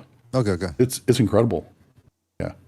I'll send this to you if you want to just pull it up. People can see the homepage because she has on her page tons of screenshots of food items. So if you just click there and they can scroll down, they can start to see different options for food.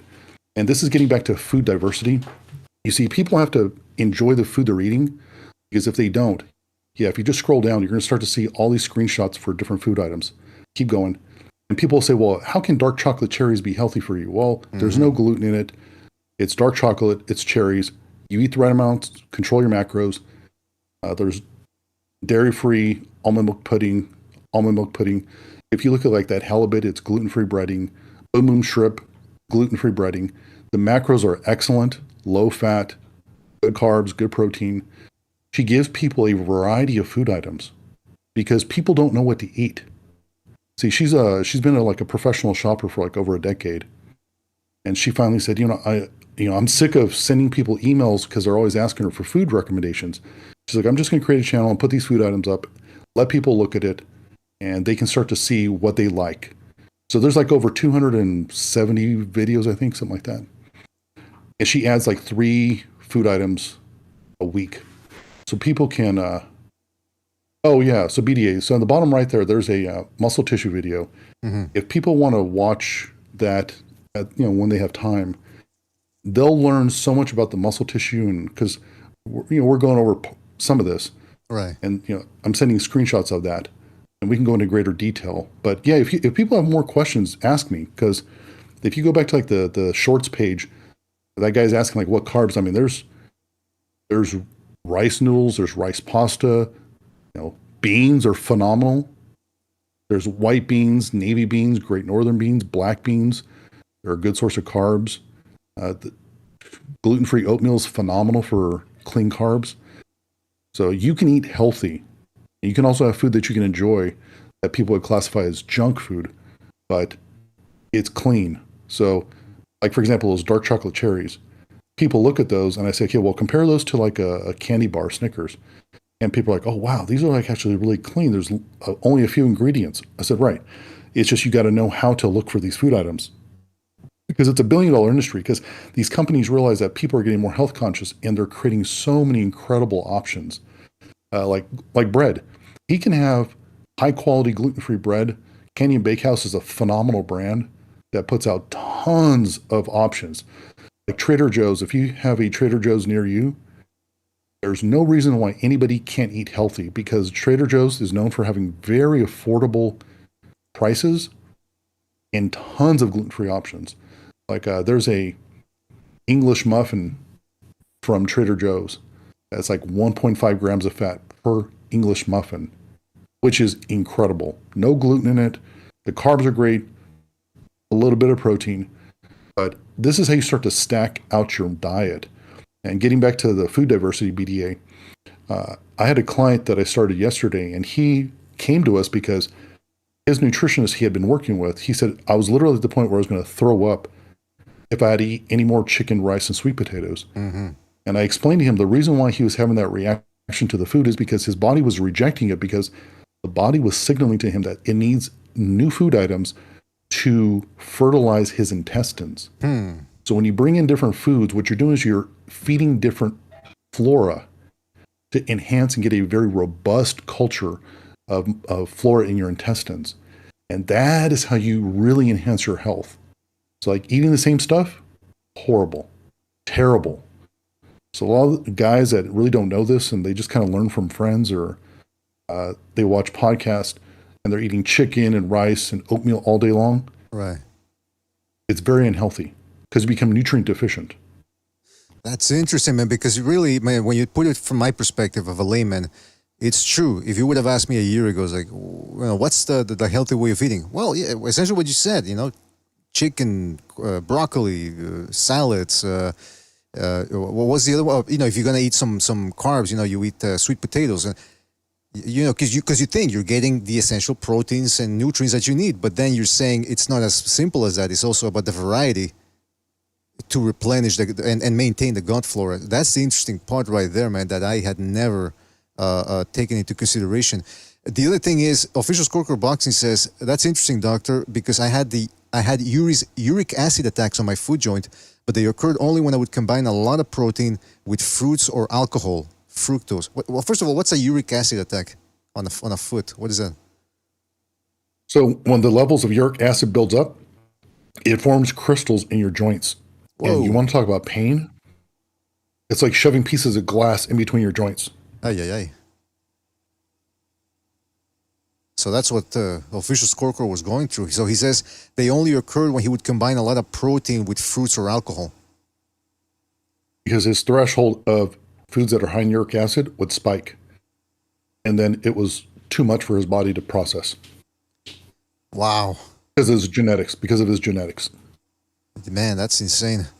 That is absolutely insane. Everything you've been, it's interesting. I would encourage people to listen to the previous episode that we did on Friday. So if you go to the 3-hour mark, that's thereabouts where Dr.805 comes in. If you combine that with this hour here, I think you're going to get a bigger picture. Again, there's still some stuff that I'm unclear on. For example, because we started off with the exo, what did you call it? The exo, same thing that ends with morphine, like with morphine, exorphins. Exorphins, and then that was tied in with the lectins, right? So that I already sort of forgot where that was going, but the big picture, the gestalt of it, I understand a lot better now, in conjunction with what you said in the last episode. So I would encourage people to re-listen to that part and then listen to this, and you're gonna get a bit of an aha moment the way I'm getting now.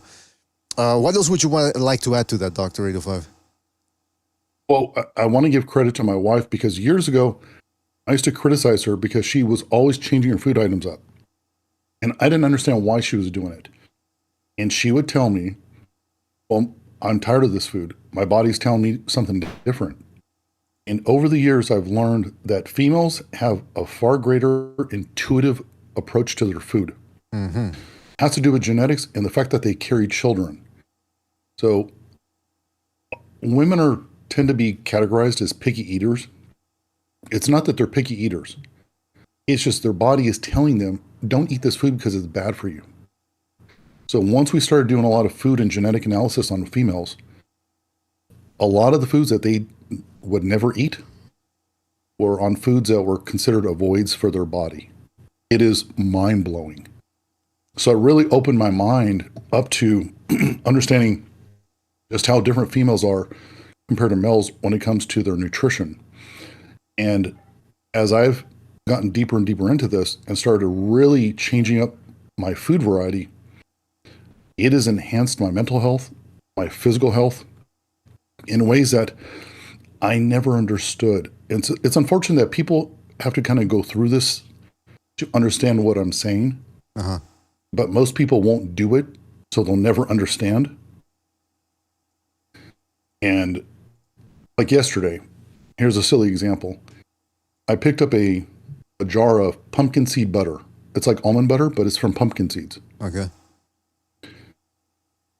That pumpkin seed butter was phenomenal. When I tasted it, my wife said, you never have that response to anything. But it was something new. I hadn't had it in years. So when you bring in high quality food items, rotate them through, now we're pushing the boundaries of great nutrition. And it says, it says here, it sounds crazy to laymen that those processed bar candies and other things are healthy. It's so difficult to make a choice. Well, getting back to how many calories does a person require each day? That's a big one. If you understand how many calories you require each day, then everything I'm telling you is going to make sense. But it's because people don't understand how much food they need. And because of that, there's this huge gap. So when you look at nutrition, because I think a few people are saying, hey, kind of teach me kind of how I should be eating. Right. Well, what I was doing is I was laying the groundwork that you now can see that there's going to be a limit to how much protein you can eat. Because if you eat too much protein, you're going to risk what? Kidney stones, hard on your liver, because your body has to metabolize that and break it down and get rid of the ammonia and urea. Well, I just showed you that fat, there's a limit to how much fat you can take in. That there's millions of people having their gallbladders taken out because they're taking in too much fat. Mm-hmm. Now, the big reason why people have made the poor assumption that fasting and keto are healthy for you is that these people are in huge calorie deficits. So here's an example. Let's say you were supposed to eat 4,000 calories today, but you're doing keto and all you ate was 2,000 calories. Uh-huh. You're in a 2,000 calorie deficit.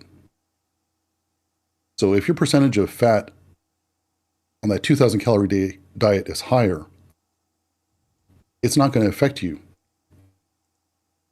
to the same degree as, let's say you're eating 4,000 calories and your fat percentage is high. Then you're in serious trouble.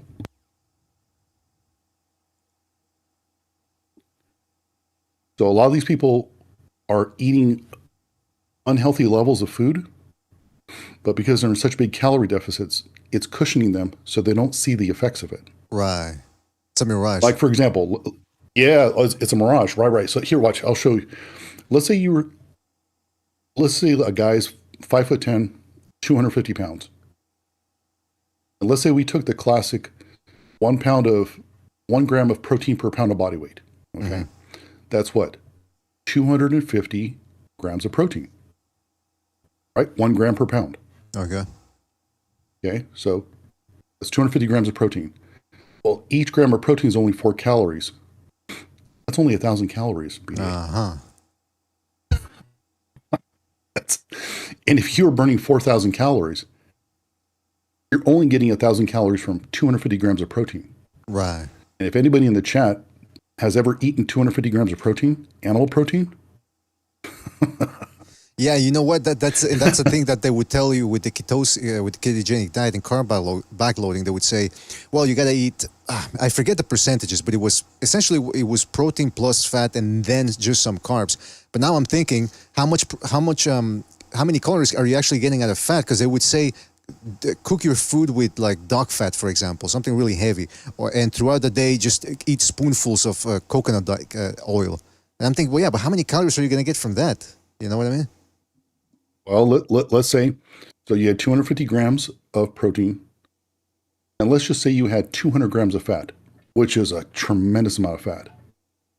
So 200 times 9, because each gram of fat is 9 calories. Okay. That's 1,800 calories. So you have 1,000 calories from your protein, and you have 1,800 from your fat. So now you're at what? You're at 2,800 calories. Uh-huh. But you burn 4,000 calories. You're in a 1,200 calorie deficit. Jeez, Luis. So even and then on top of that, you said that's a lot of fat. Like, what would you need to be eating to get to that level of fat per day? In that example I gave you, I think it was 200 grams of fat. Right. And 200 grams of fat? Oh, man. That's horrible. That's horrible. Like for me, I stay between 60 and 75 grams of fat per day. All right. But once again, you can see right there, this is why these guys that are doing keto, if you're in a 1,200 calorie deficit, you're missing a lot of energy.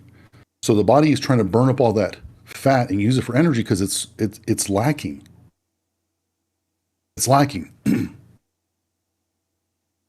And then the end of the week comes where you get to gorge on carbohydrates and processed food and junk food, and you think, oh, it's because I'm enjoying it. It's because it's psychological. But no, it's the body saying, gimme, gimme, gimme. At the end of the week, when you get to binge at the end of the day. Absolutely. White rice. Absolutely. White rice, is that a good? It's nice and cheap. Excellent. Is that good for carbohydrates, or is it better to go with the brown rice? No. White rice metabolizes faster. So I think somebody put in the comment, 250 grams is like 8 ounces. Well, if you get chicken here, let me take a look here. I'll send you a link. Mm-hmm. That way people can start to make heads or tails of what we're talking about here. Because it doesn't make sense in the abstract form. Let me see here.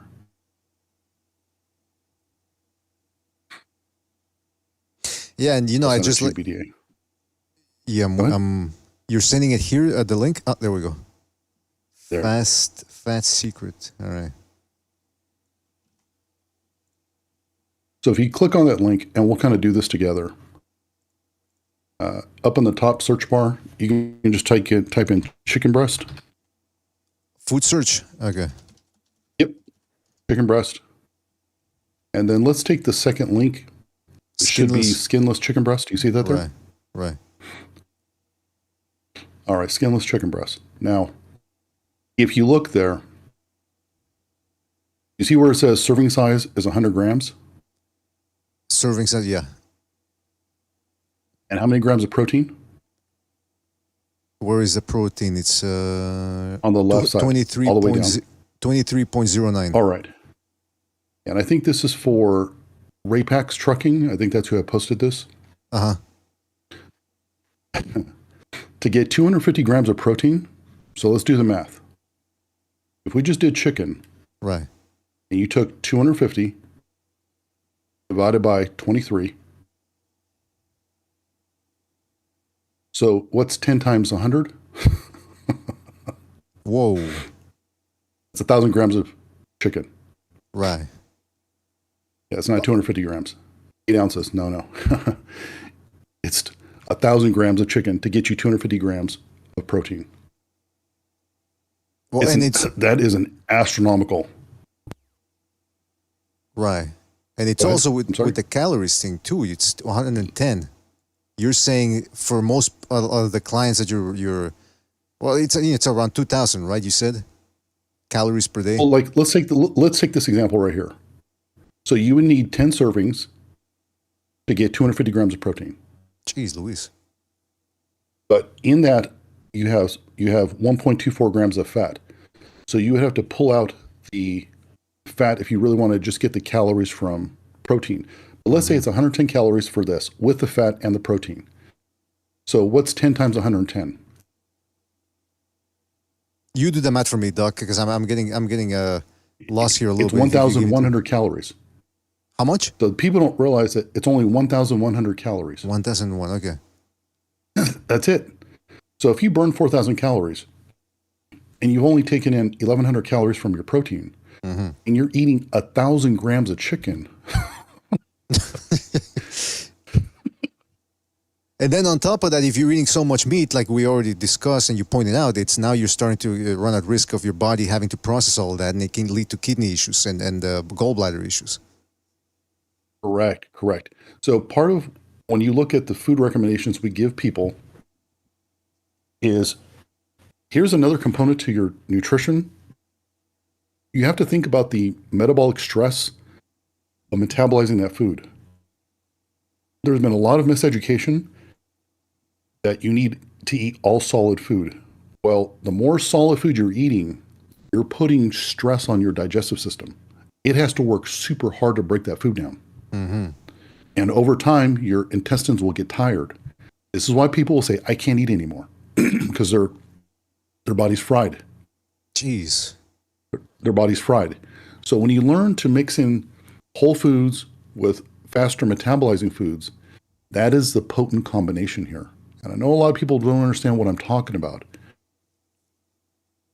But this is how you do it. Where people actually get a lot of energy from their food. They don't feel weighed down. Like nutrition is complex. Way more complex than people have any idea. You know what? This whole discussion, to tie it into sports, for example, makes me wonder about a lot of these MMA guys.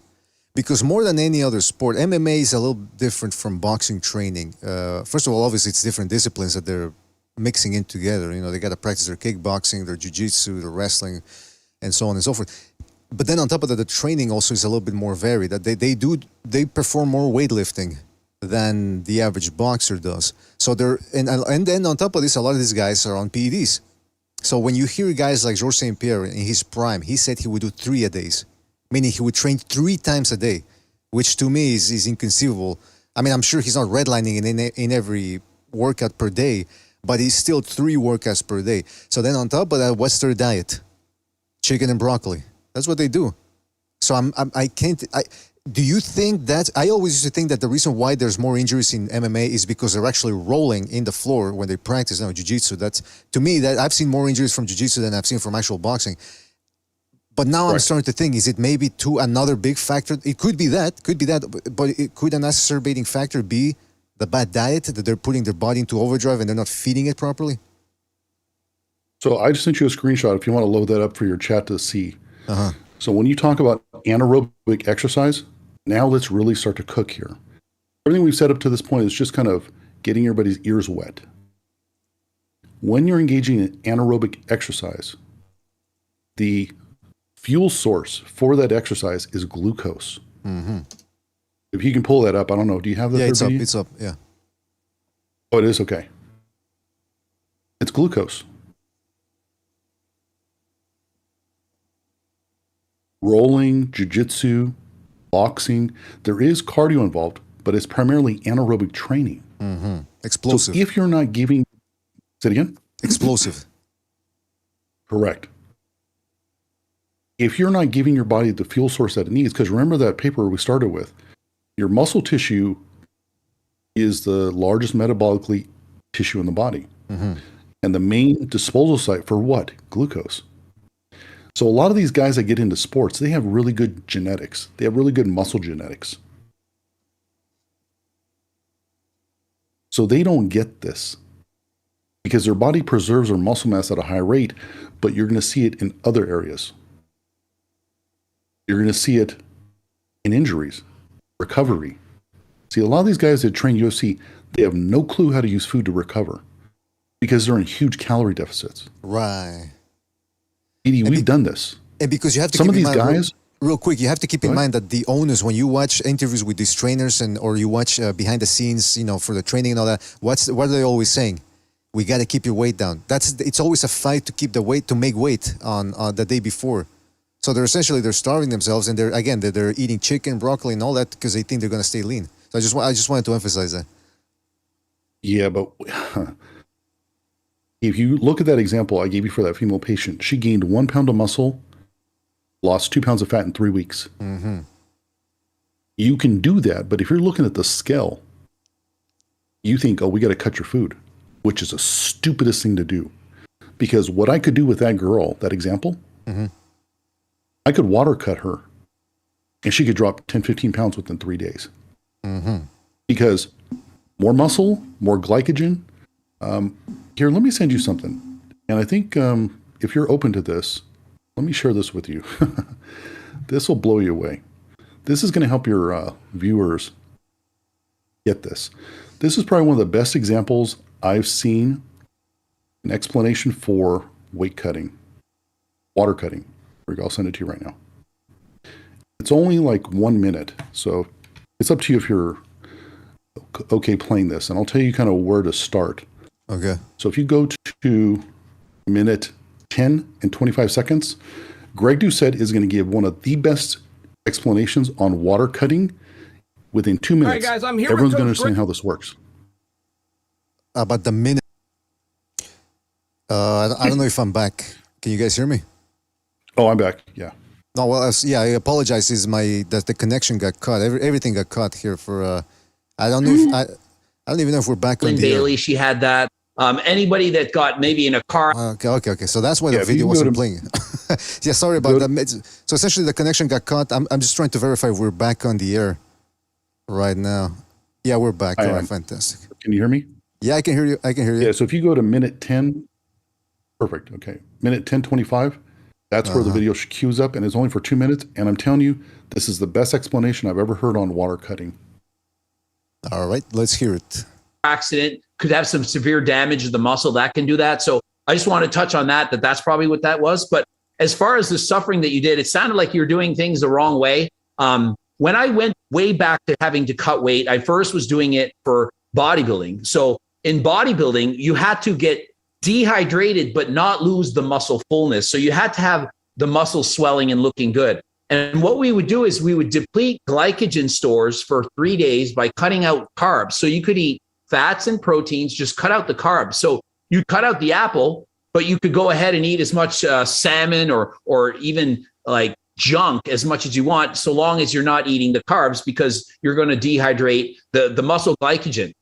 For every gram of carb that you eat, you're going to store 3 grams of water in your muscle glycogen. So think about 1,000 grams, it's a kilogram.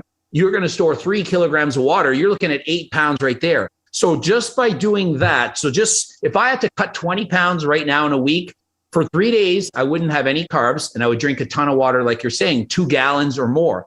Then what you do is you cut it out completely, cold turkey, all at once. Some people go from 8 liters to 4 to 1, and they slowly reduce that. And so they're suffering, as you were saying, you were dehydrated all week and doing these crazy workouts. You don't want to do that.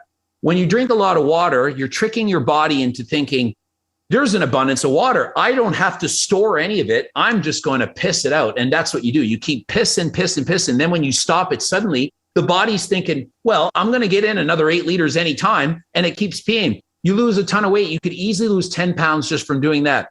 You cut out the water cold turkey, and then you wait. You don't start sweating right away because your body is naturally going to keep peeing. You save the dehydration, the part where you're sweating, as you're saying, for the night before. So it's evening time now. Say it's you're weighing in on Saturday morning. It's Friday night.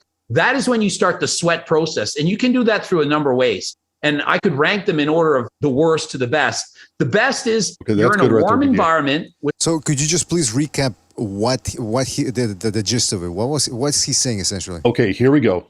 So what he's saying is 3 days before they cut out all the carbohydrates, is they want to deplete all the glycogen in the muscle tissue. So if you could put up that screenshot I sent there, that way people can see how this works. So for every gram of glycogen, you're going to hold 3 grams of water, 3.3 grams roughly. I send it to you right now. Yeah. By instant message. I don't know if you can pull that screenshot up. It takes a while to every gram of glycogen you have in your... Go ahead, I'm sorry. No, it takes a while to put it up sometimes because the quality, for some reason, the first time I put it up. But yeah, go ahead, sorry. Okay. So for every gram of glycogen, your body will hold 3 grams of water to it. So just think of like a chocolate almond. So the almond is your glycogen, and the chocolate around that almond is the water. So it's like a magnet. So the more glycogen you stuff into your muscle, the more water you can hold in the muscle tissue. Going back to that first picture of dehydration of muscle tissue. So what they do is they pull out all the glycogen by pulling out all the carbs, and your body depletes the glycogen rapidly. And then you pull out all the water with the glycogen because water is bound to glycogen. So you're pulling out 5, 6, 7, 8, 10 pounds of water weight plus some glycogen weight within 2 to 3 days. Then you increase your water intake because water will actually dehydrate you. And that's how you can do a very successful water cut the right way. If you've heard about disastrous water cuts, it's because those guys had coaches that had them on ketogenic diets. Right. So there was no glycogen to work with. So they're coming in completely depleted already. And they start putting them in saunas, in hot tubs, and they're killing them because they're trying to pull water out of their fat. Because they're pretty much taking all the water out of their muscle. Yeah. So it's not if I had to explain it to somebody, everything you just said or what this other guy said, I wouldn't be able to do it. But I get the gist of it. Essentially, through an eating method, because he said, yeah, you can eat.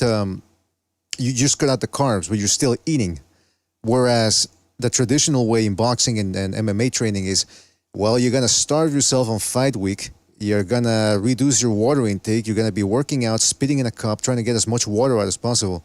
And these guys end up killing themselves. What you're saying? So the problem is that they're. Oh, I'm sorry. No, go ahead. They're starving themselves through the whole training camp. You see, they don't know how to eat to drop body fat. You see, that example I sent you about that female patient, her weight was staying the same, but she was dropping body fat, increasing her muscle mass.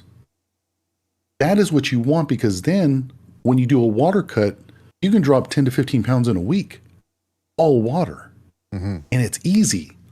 rehydrate that person, and they feel phenomenal. But if they've been dehydrated the whole training camp, how are they going to come in? Weak. Because those calorie deficits start stacking up day after day after day. So when you're in training camp, you're burning an astronomical amount of calories. 7,000, 8,000, 9,000, 10,000 calories BDA. Now, if you don't have somebody who knows what they're doing to replenish all those calories, you start to break down. How many fighters fall out because of injuries?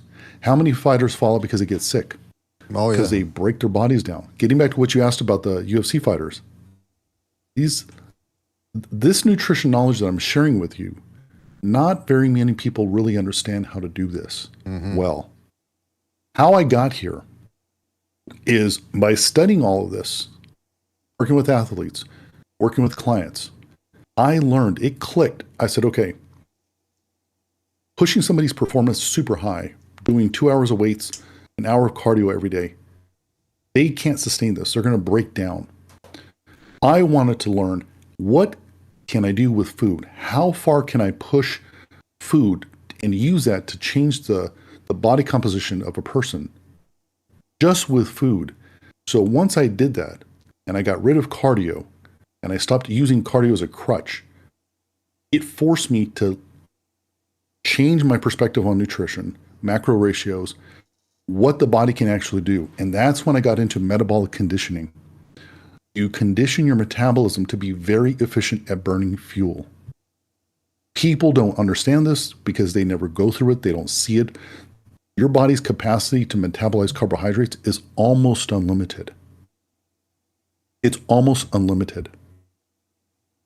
When you're burning super high calories like that, you got to bring in liquid calories so your body can, because if you've ever watched like the Tour de France, what are those guys sucking on for energy? Well, drumsticks? Isn't cheese? Gatorade? Gel packs, liquid sugar. Oh, okay. It's all gel packs. It's all sugar because it metabolizes super quick. That's what they're sucking down. That's why you look at Gatorade, Powerade. People are like, oh, you shouldn't have sugar. I'm like, what are you talking about? You need sugar to raise insulin because insulin is what pushes glucose into the muscles. But BDA, insulin is what also pushes amino acids into the muscle. Here, let me send this to you here. I know I'm sending a lot of stuff to you, and I can't really see what you're uploading, so I'm just sending stuff to you. Well, I'm sharing the... Oh, okay. Can you see the screen I'm sharing? I can't. If you're on the Discord, if you click on... You see my icon there lighting up as I'm talking. There should be another one next to it where you can actually click on it, and everything you send me, I'm putting it up there. And you should be able to see it. See here.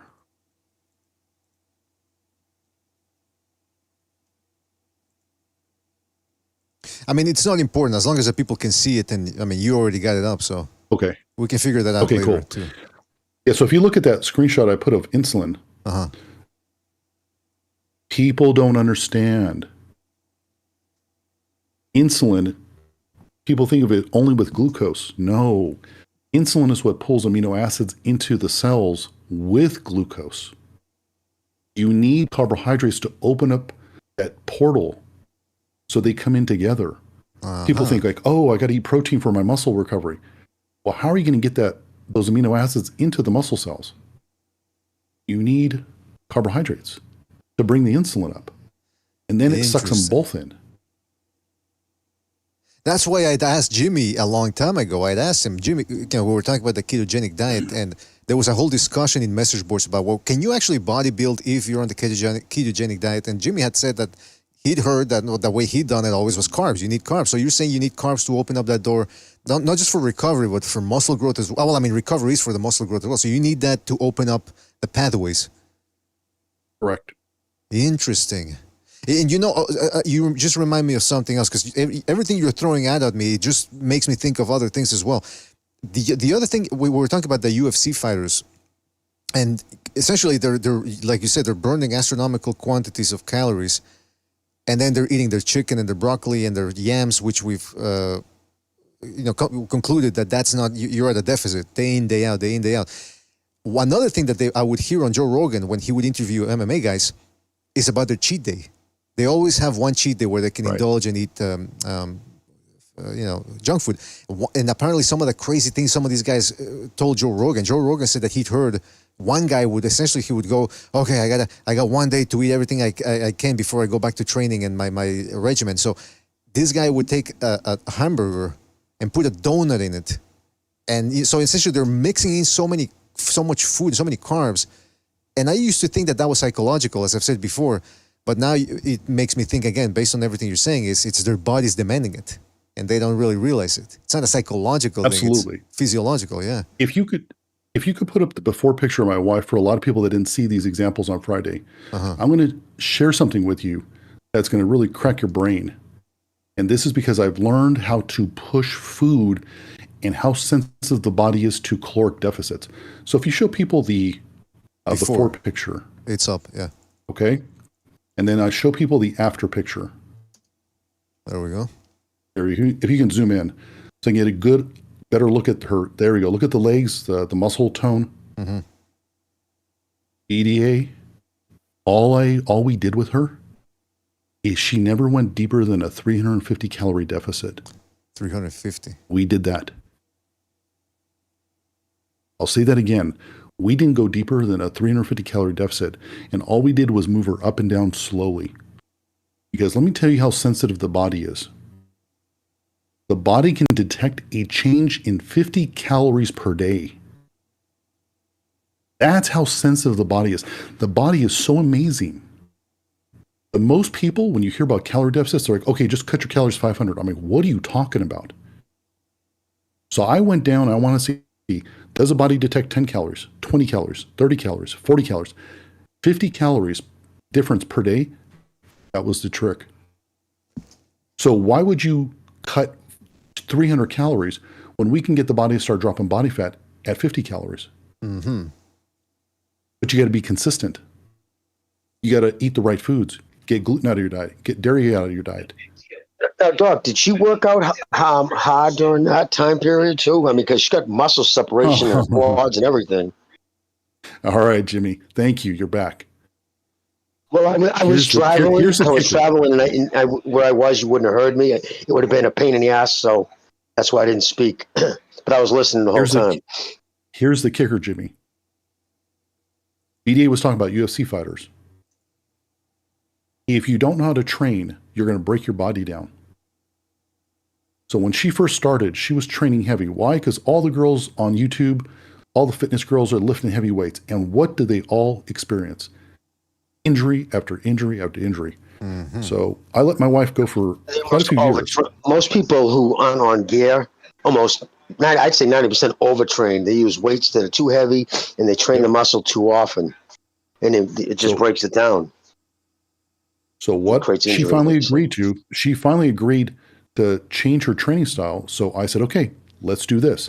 So what we did was we lowered her weights. We increased her repetitions. And now she could train 5-6 days a week with no injuries, no pain. So the volume went up, and that's what we accomplished. That's a nice separation in her quad. Nice sweep. Jimmy's getting his... People think, I got to lift heavy. Jimmy's getting his bodybuilding goggles on. He's very good at judging these competitions and stuff like that.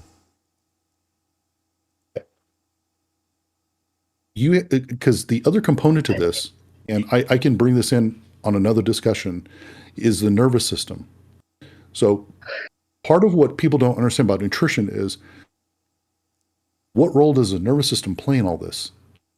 So these calorie deficits are depleting your nervous system, and that's what's going to break first. That's what's leading to all the injuries. So it's not just about muscle tissue and fat tissue. Honestly, I could care less about that. Mm-hmm. I'm primarily focused on your nervous system, how you're feeling, recovery after your workouts, what your body's telling me, how your in-bodies are changing. Because if a person's losing muscle, what does that tell you, Jimmy? Am I doing it right or am I doing it wrong? Doing it wrong, right? Exactly. Usually poor nutrition and overtraining, almost all cases. That's right. So you got to develop patience, and you got to reassure your clients, and you got to show them the science and the data. Mm-hmm. And I'm going to hold your hand. We're going to walk you through this, because I love my wife, but she was a horrible patient. She was terrible. Fought me, argued with me. You're on the air, by the way. It was, You're on the air, by the way. Just saying. Okay. I'm very honest. I'm very open. Right. I want people to understand what it's like to do this. But over time, as she kept hitting. Can I ask you a question? Did she ever say, well, this person said this, and she would quote somebody who was just an absolute knucklehead just because it wasn't you? Isn't that the worst? Yeah. I know I'm patient, and I learned to let people kind of hit a roadblock, and that's when they're ready to listen. So you let them try something. Go ahead, try that. Like that guy who did the keto and lost all that weight, but it was all muscle. Go ahead, try it. And now, they're like, okay, I'm ready to listen. So, we changed her training style. Go ahead. I'm sorry, Jimmy, go ahead. Oh, no, I was just going to say, I ran into that. I used to train guys, especially guys, if I was getting them ready for like a show, bodybuilders, and most of them always overtrain, especially like I would tell them, stop going to the glory hours. I used to call it, like at the gym, 6 p.m. to 10 p.m., right? When all the bimbos are there. So go in the morning when the gym's empty, because you're training for the chicks in the gym, throwing around weight that you shouldn't. And I would literally say, like, what's your max on your curls? And if the guy's, I'm using 70-pound dumbbells, okay, today you're going to 50. But I'd make them do it proper into fatigue. And they're like, oh, my God, that shit felt like a truck. I'm like, so like you get that even with guys who are bodybuilders. They use the weight they shouldn't use. Instead of training the muscle properly, they overtrain it. But sorry to digress into that, but it's so true. People fight you on shit. Yeah, so I saw somebody in the chat talking about heavy reps. If you want to see the consequence of long-term heavy lifting, take a look at all the retired professional bodybuilders. What does Dorian Yates look like now? What does Frank Zane look like? What does Arnold Schwarzenegger look like? They look horrible. Well, what do you mean by horrible? And they don't really, their body composition, their fitness, their conditioning, it's gone. Because their bodies are broken. They can't train hard anymore. They don't come out and talk about this enough. Shoulder replacements, arthritis. Their bodies can't tolerate it because they destroyed themselves when they were young. The only thing on Arnold Schwarzenegger still looks good is his calves, because they're fake. I don't know if anybody knows that, but yeah, you've said literally they're fake. No, seriously, they're implants. Yeah. If you look at all his pictures before he was 16, up to 16 years old, he's always standing in water when he was in Austria. And when he got to Gold's Gym, the story is actually Lee Priest told me this, that he was told that it was Joe Weider, who's actually was a homosexual, and his wife Betty was just a front. Oh. But he actually paid for his. No, that's and I guess everybody knew that. Exactly, that happens a lot in that world. A lot of bodybuilders go pose naked for gay rich people in Los Angeles. That's another whole thing. But yeah, no, and he had calf implants, because if you look at him now, his calves are still huge. Everything's shrunk down. Like, I wonder why that is for a guy who said he could never get his calves to grow, because they were implants. Well, it's interesting, man, because, and we're running out of time here. So if anybody out there had any questions, I know somebody was sending me a question about, they wanted me to show Dr.805 some test results from Floyd Mayweather's testosterone tests prior to the Guerrero fight. We'll get to that the next time we can get Dr.805 in here, and we'll try to do a more sports-centric show. But for this one, I really wanted to finish up on what we talked about the previous one. But I got a couple of questions too. We still got a little time here. In regards to your wife, Dr.805, when you were working with her to reduce her body fat and all that, in the first one photo here, I'm showing here the before photo, was she a physician at the time of this photo was taken? She a what, sir? I'm sorry? Was she a doctor by that time? Oh, yeah, she was already in the medical field, yeah. The reason why I asked that is because it's interesting that she would get to this body type while being a physician, but at the same time, because you would assume, who knows better about nutrition than a physician, right? That's somebody that understands the body. But it would seem to me, and maybe you could speak on this, when you're in medical school, it's sort of like there's a lot of dogmas that get created, I would imagine, going through there. So what essentially did they tell you about nutrition? After you get out of med school, what do you really know about nutrition? Full disclosure, she's a nurse. She's not a doctor. I just want everyone to know that. Okay, but she's in the medical mislead field. Anybody. Yeah. Oh, yeah. So what happens is in medicine, we're told to tell diabetics to only eat 50 grams of carbs per day. We are reversing diabetes by bringing those carbohydrates up to 250, 300, 400 grams per day. The main consequence of diabetes, and I know no one's going to believe this, we can talk about this later. Diabetes type 2 is primarily a defense mechanism. Let me explain to you. If muscle tissue is the most metabolically active tissue in the body, and we know that because we saw that paper. If you're not eating enough food, how's the body going to conserve energy? It's going to turn off energy to what? The muscle tissue. How do you turn off energy to the muscle tissue? Just think of like when there's a power outage. When they got to do a brownout, they got to reduce energy. Mm-hmm. There's not enough electricity. What do they start doing? They start turning off electricity to different regions, don't they? They rotate it. Conserving energy. How is your body going to conserve energy if it's not getting enough food? Well, for certain people, what the body does is it uses insulin resistance as a way to do that. So by becoming resistant to insulin, you're not moving as much glucose into your muscle tissue and you leave more of it in your blood for your vital organs. I have blood work. I can show you this. We can do this in greater detail next time. So these people are coming in with high glucose levels, high A1Cs, eating low carbohydrates. Once we start bringing their carbohydrates up, bring their fat down, bring their protein up, boom. The body opens up again and they start metabolizing their glucose. Their A1Cs normalize. You guys, I have hundreds of people to back this up.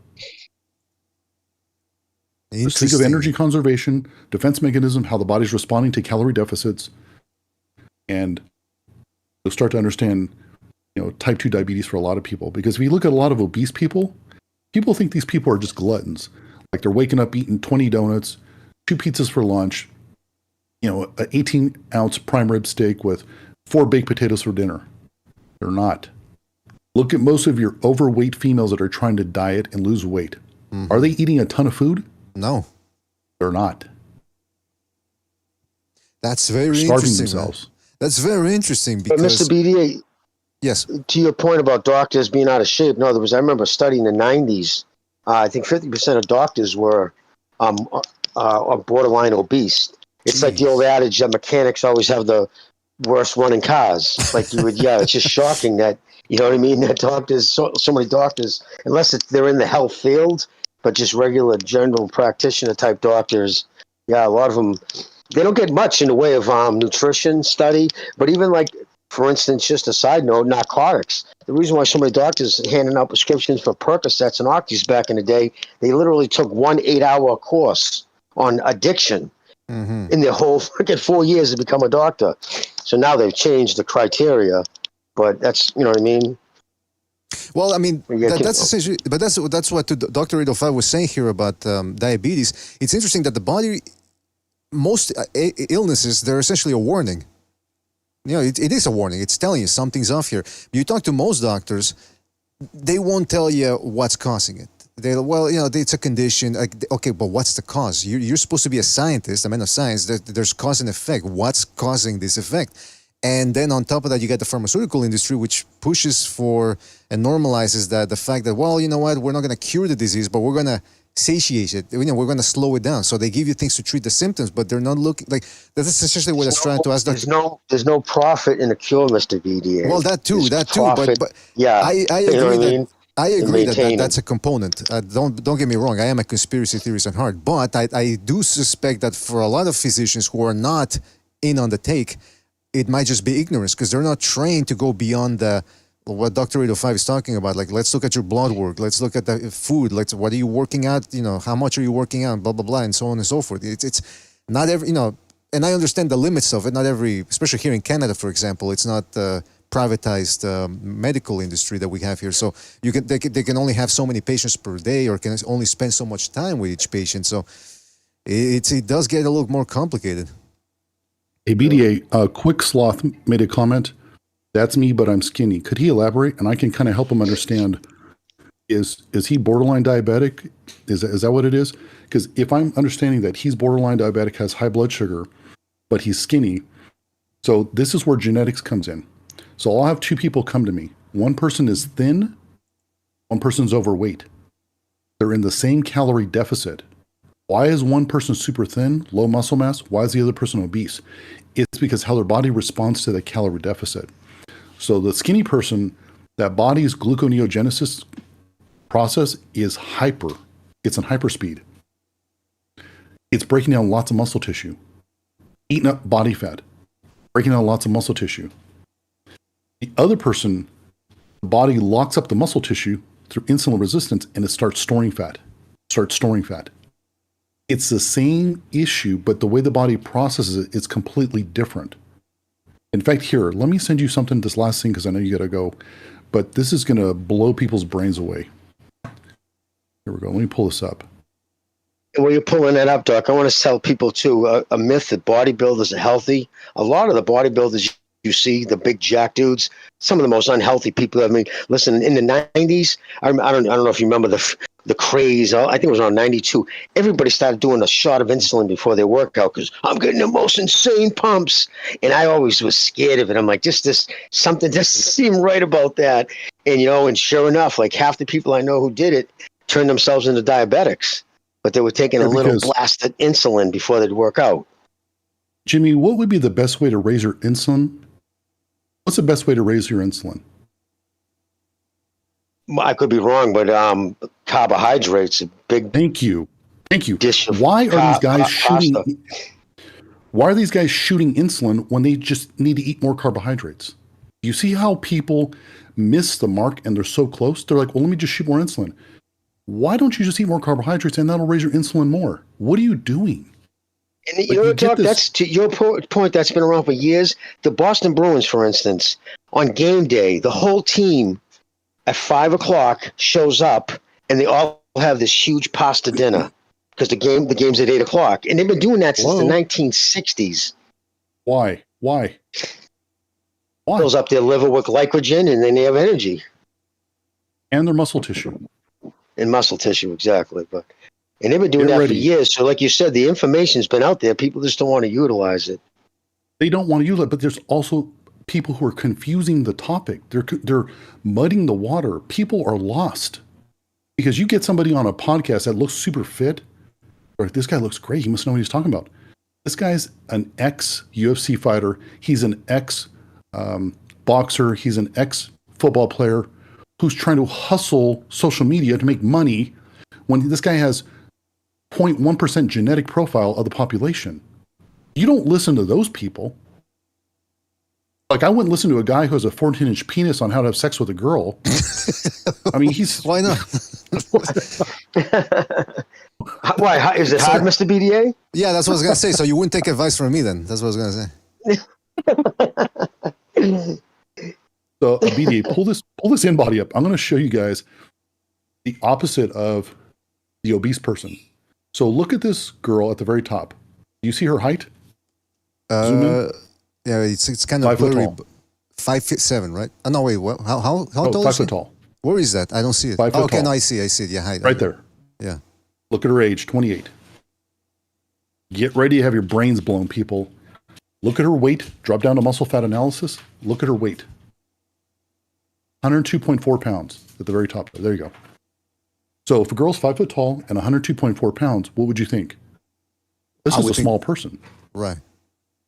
Look at her muscle mass, 38.4. Look at her body fat mass, 31 pounds of fat. Now look at her percent body fat. She's at 30.2% body fat. Now I'll send that to you again so you can pull this up so people can see where that puts her at. I'll pull it up real quick. I have it right here. There we go. Female body fat. On its way. So this is a girl who's 5 foot tall, 102 pounds. You look at her like, oh my God, look, she's tiny. But she had a lot of problems, a lot of symptoms. Why? Look at her. She's almost obese. But would you say, ever 5'2"? 5 foot tall. 5 foot. 102.7 pounds. Oh, that's a spinner. But look at her body fat percentage. Body fat percentage is 30.2. And if you look at that, if you put that up on the screen there, BDA, so people can see where she falls, look at her. She's almost at obese. Yeah. So this is an example of one genetic profile in a calorie deficit. The body eats up its muscle. The other person who's obese, they're the same. They just look different. And I made that connection. Go ahead. I was going to say, and to your point, though, you're talking about how bad things are in this country in 2024. They just did a study, I think came out last week, that over now 50% of 18-year-olds are physically incapable of joining the military right now. They couldn't even pass the entry, which is like being able to run, minimum amount of spent time. And, it's just crazy how obese and out of shape kids are. And I think a lot of it's the internet. Kids just aren't go to buy parks in the summer that they're empty. Everybody's got a phone in their face. So kids are becoming fatter and terrible. If you want on the next podcast, 88, I will show you blood work from teenagers to see how low their hormone levels are. And then we will talk about this, how all these factors, the nutrition, activity level, how it has decimated hormone levels. And you see people talk about this, but I will show you patients that will literally take the breath out of your lungs. Doc, this is a side thing, but can I ask you real quick your opinion on fluoride? Do you think it's as dangerous as a lot of people are now saying? Because they add fluoride to the water. It is. Okay. See, my wife she won't drink any kind of tap water because of the fluoride, and she attributes that to the low testosterone in youth. It's more than that. It's more than that. Dropping. I will tell you the biggest factor that's contributing to low hormone levels. It's a nutritional epigenetic effect. Now, I know that sounds complicated, and I can teach you what that is. And I just need more time to do it. It is a generational effect of being in a deep calorie deficit. You see, over the past 4 generations, I'll go back maybe 60 years. Let's do that. Over the past 60 years, we have more women that are in a huge calorie deficit because they're so focused on being thin that they're starving their babies. So the epigenetic signal from the nutrition is telling that fetus, we have to change our metabolism to be able to store at a high rate to protect ourselves, because the body thinks there's not a lot of food. It doesn't know that, Peggy Sue is on a diet for 20 years straight in a 800, 900,000 calorie deficit. It doesn't know that. It just knows we don't have enough food. We don't have enough protein. We don't have enough carbohydrates. And the fetus is decoding that. It's imprinting. It's writing it on the DNA. Oh, we're changing the little genetics of our children. It's called epigenetic signaling. And we can talk about this. So you want to get deep. That's like, I know last podcast on Friday, people were saying like this nutrition knowledge is pretty superficial. I can go deep, but I don't want to lose people. I got to bring people up little by little to build their foundation of knowledge. So when you get to something like epigenetic signaling and changing somebody's, genetic expression through food, you understand what we're talking about. And you got to understand. Doc, I wouldn't read too much into what some of these people, like you could literally break the code of life down and there'd be somebody who say something negative. You know what I mean? Just always keep in mind, it's just angry, dumb people who want to just say shit. Are you talking about me? I've learned to just ignore. No. Mr. BDA, he's much. No. I depend on him to read the chat because it rolls off his back. I'll get angry, so I just ignore it. Well, I don't see any people complaining. I mean, that the last episode was just because some people, it wasn't everybody, but it's human nature to focus on the negative comments rather than on the 90% positive comments. But I will say this, man. Because we didn't even touch on, because I know the Dr.805, you were going to touch on the nervous system.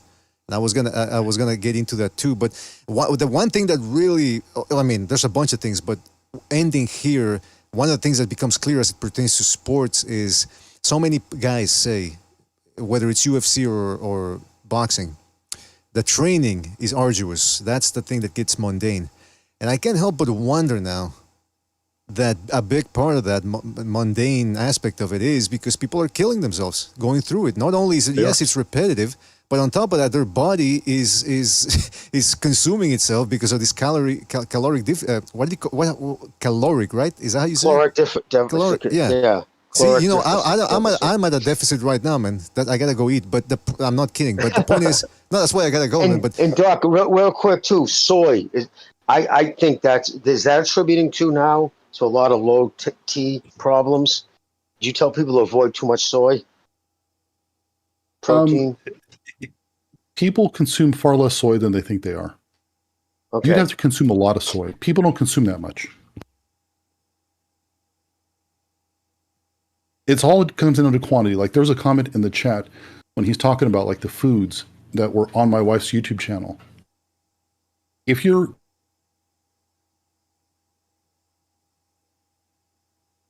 (110 calories), you see what a small percentage of your total calories it is?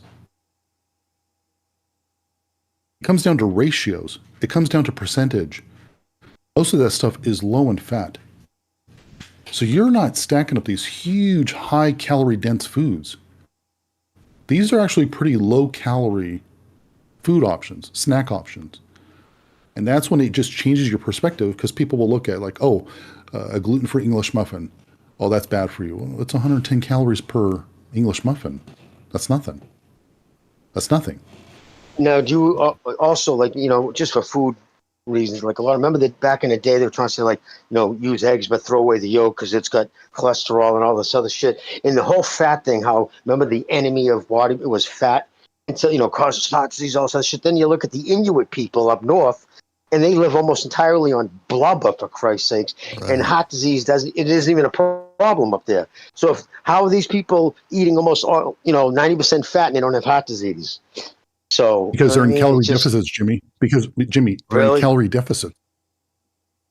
Okay. I don't know if you caught that when I was telling BDA. Let's say you have to eat 4,000 calories today, but you only consume 2,000, and 60% of that's fat. You're in a 2,000 calorie deficit. Your body's going to metabolize that fat. Where we're getting obliterated is we have high carbohydrate, high fat combos. That's what's killing us. Right. And it's that's what's killing us. And it's interesting too, man, because when you start talking about these diets, and then people go, well, you know, they eat the fast food on top of that, and that just creates, it stacks on top of that. That's what we were talking about the other episode, by the way, the stacking of all these problems. Perhaps in the next episode too, we can bring in some of the questions from the people out there too that they want to talk about heart disease as it pertains to PEDs, because we were talking about then the last episode before you got here, we were talking about Evander Holyfield. After the first Moore fight, he had some heart issues, and the legend in our community has always been that it's probably because of the PEDs that he took. So if we could get into that too next episode, that'd be great. Maybe. Oh yeah, like real quick, I'll wrap it up here. When you're on anabolics, you're pushing your metabolic rate up. You're raising the metabolic demand of your body. If you don't understand this and you don't know how to eat to feed that, anabolic steroids will destroy your body. Jesus. Like I didn't even get a chance to start showing you the lab work.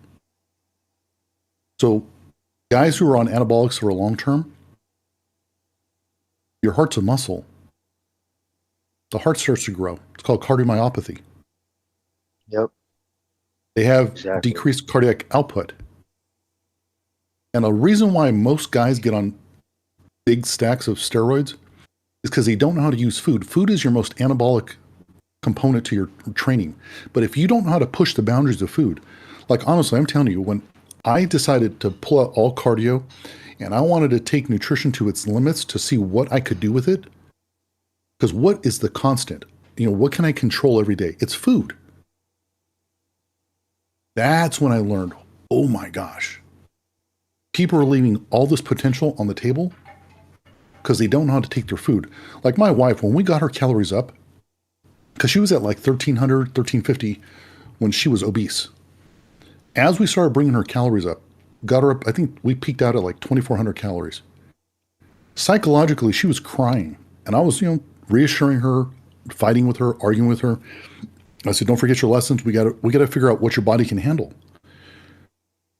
Then we got her to 2,400. Then we just started cutting her slowly. And you know what improved BDA going back to UFC fighters? Mm-hmm. Here's the, if there's trainers listening, you want to improve your trainers' attitudes and their amenability, their ability to take direction. You got to feed them correctly. Because when somebody doesn't have enough food, their attitude turns to dog crap. That's what I was trying to get to. Yeah, that's what I was trying to get at with the fact that maybe the reason why so many people find training camps miserable is not necessarily that it's hard work, which it is, but like I said, if you're eating improperly, essentially you're killing yourself doing it. I mean, not killing yourself, but your body is deteriorating and it's in this constant state of deterioration, and that's going to affect obviously the psychological aspect of it. What are the first three letters of the word diet? She's saying diet. Yeah. And Doc, too, with steroids, just to touch on that real quick before we go, I used to tell people, especially, like, I would tell, write down what you're taking, and they would always be taking too much. And I mean, you understand, like, obviously, you understand about, excuse me, the muscle receptors, and you can only utilize so much. And it's like the engine concept. It's better to starve an engine of gas and make it work than flood it. And people would, because then it starts turning, DHT and everything, you're losing your hair. But I'd always tell people, like, cut half the shit out. And, like, you're just taking too much, way too much, causing more problems than not. But, like most people abuse drugs. Instead, bodybuilders no different. They abuse them and they take too much. Almost all of them do. Even Schwarzenegger told me to my face if he would have to do it over, he wouldn't take. A side note, I told Mr. BDA this story. I don't know if you ever heard me say it. Down at El Gaucho's restaurant in Aruba, Arnold told me, like, there was a drug that I took back in the 90s. It was called Pronabol 5 from India. It was a D-ball. And it was the strongest, best D-ball I ever took. But I only got up to 5 pills a day. Arnold told me he was taking 50 a day. 50. And I remember at 5, my liver started aching. I couldn't even imagine eating 5. But like he said back in the day, he goes, we just took shit. He goes, I was taking 10 cc bottles of Testipinate a day, at least a bottle a day. And I'm like, God damn. And he's like, you said, yeah, I was just flooding my system with too much, but we didn't know back then. We were like the guinea pigs of it. But that's crazy, man. God damn, 50. I hope you guys enjoyed this. I hope there's a lot of good information that people enjoyed. I can talk for, honestly, 1,000 more hours on this. And it's nuanced, but I can keep helping people start to understand things about performance in their bodies and their metabolism and their mental health, neurotransmitters, immune system that you're not going to get most places. Like, you're not going to hear this on podcast. I mean, you don't hear this type of approach to nutrition and fitness. I'm just getting started. That's insane. Well, they could hear it if they wanted to spend a couple of $100 an hour to go sit with people. So people should appreciate it. Because as you're talking, I'm literally thinking, people don't realize how much money people spend to hear this stuff. Because even the most popular bodybuilder on YouTube, I don't know that black guy, I forget his name, but he had the most, like, 2 million followers. Dude just had a heart attack. Jeez. Fucking 42. Yeah, I don't know if you guys saw that. He's like, now he's wicked skinny. Big stories on him all over YouTube about him. Yeah. He was telling people what to take and blah, blah, blah, this and, eat this and that. Yeah, 40-something years old, had a massive heart attack, almost died. Well, that's what I was trying to get at with the importance of this type of research, which is that if I go to my family physician, I ask him all of these questions. I've never asked him, hey, what should I eat? But I'd be curious now to try with any old family doctor. Just ask him, hey, what should I eat?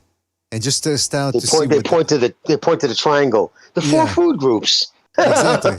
Hey, thanks, guy. But I mean, think about it. That's one of the eye-opening things about talking with Dr.805 on this episode was that a lot of these trainers and some of these guys have degrees in sports science, so you would assume that they would know too about what to eat, and they got it all wrong. They think, well, eating chicken and yams and broccoli, we're going to lean you down. We're going to keep you lean. But at the end of the day, it's actually overworking the body, and it's actually prolonging the agony. Be teaching you this. No. Then we had to look at her genetics as why she isn't breaking out fat. And you're like, she just got, the shit stick of genetics. So to accomplish what we did with her, people don't get it. You're talking 16 years of this is all we do, man. 7 days a week.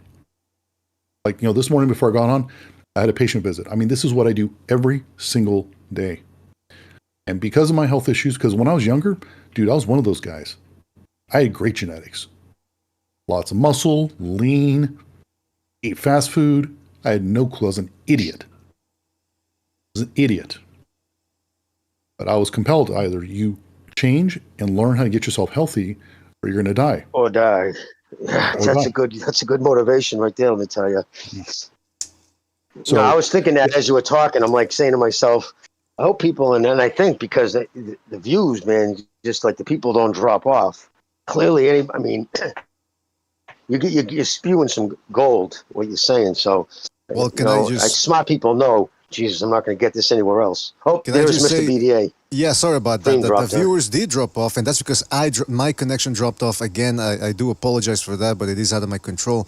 But it might as well, though, because I do have to go, though. We're running out of time. Me too. My wife just came through the door, Mr. BDA, so I got to bounce, gentlemen. There you go. So I want to say goodnight to you guys. Dr.805, as always, gold, always awesome to hear you speak. And, man, we got to get some people, I'll tell you, like the good followers, the guys who follow the program, BDA a lot, like we like, and if they have any questions, we should have them submit them in advance, you know what I mean? The guys who like Mr. BDA, not just any knucklehead. I'm right there with Dr. 805 in what he's saying. I mean, from what I understand, his explanations make sense. I would also like to hear some people, maybe some, I don't know, I would invite some people who are pushing for the ketogenic diets and all these types of diets to maybe come here and maybe try to see if they can go back and forth a little bit to get to the bottom of this.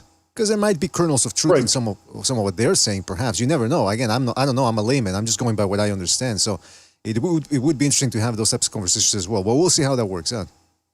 Oh, yeah. I mean, BD, I'm open because a lot of people that push ketogenic diet, they only understand certain aspects. So it's like a diamond. You put in a certain light, you see one thing. You change it, you see something else. I've been forced to work with thousands of people and figure out a plethora of genetic profiles to figure out what's the answer for everybody. See, I'm not just working with athletes who have great genes to begin with. I've worked with people who have horrible genetics, and I've actually learned more from people with horrible genetics than I did with people with great genetics. Because the body is basically filling in all those gaps. So people who have great gene profiles, their body's cleaning up all their mistakes, and they don't even know it. They just think they're gods on earth. Whereas a person who's pudgy, fat, can't lose body fat, the body's like, hey, we're not giving you no love. You better work very hard to get us to give up this fat because we're not going to do anything extra for you. And those are the people that forced me to learn all this. So, yeah. I mean, I'm telling you, it was really eye-opening. Certain epiphanies that I had listening to this episode as well. And hopefully you can be back the next time as well. We'll talk. Yeah, whenever you want me to have me back on, just let me know, and I'll clean up my schedule so I can be available. Because I really enjoy this, trying to help people and getting this information out. Because people are not going to hear this; they're just not going to hear it. Right, and I'd also like to get some of the questions. Some of these guys, because somebody also sent me they wanted you to read some Floyd Mayweather stuff about some of his tests when he was active. Because again, one thing about the Floyd Mayweather is, as he got older, he started getting leaner on top of that, more jacked. And I'm thinking, you don't get that way with age? Human growth hormone. He has the injection marks in his belly, just like John Jones. When you shoot growth hormone in your belly, you get those little BB scars that last for like 6 months. And they have to shoot it into fat. So that's why they was shooting into the ab.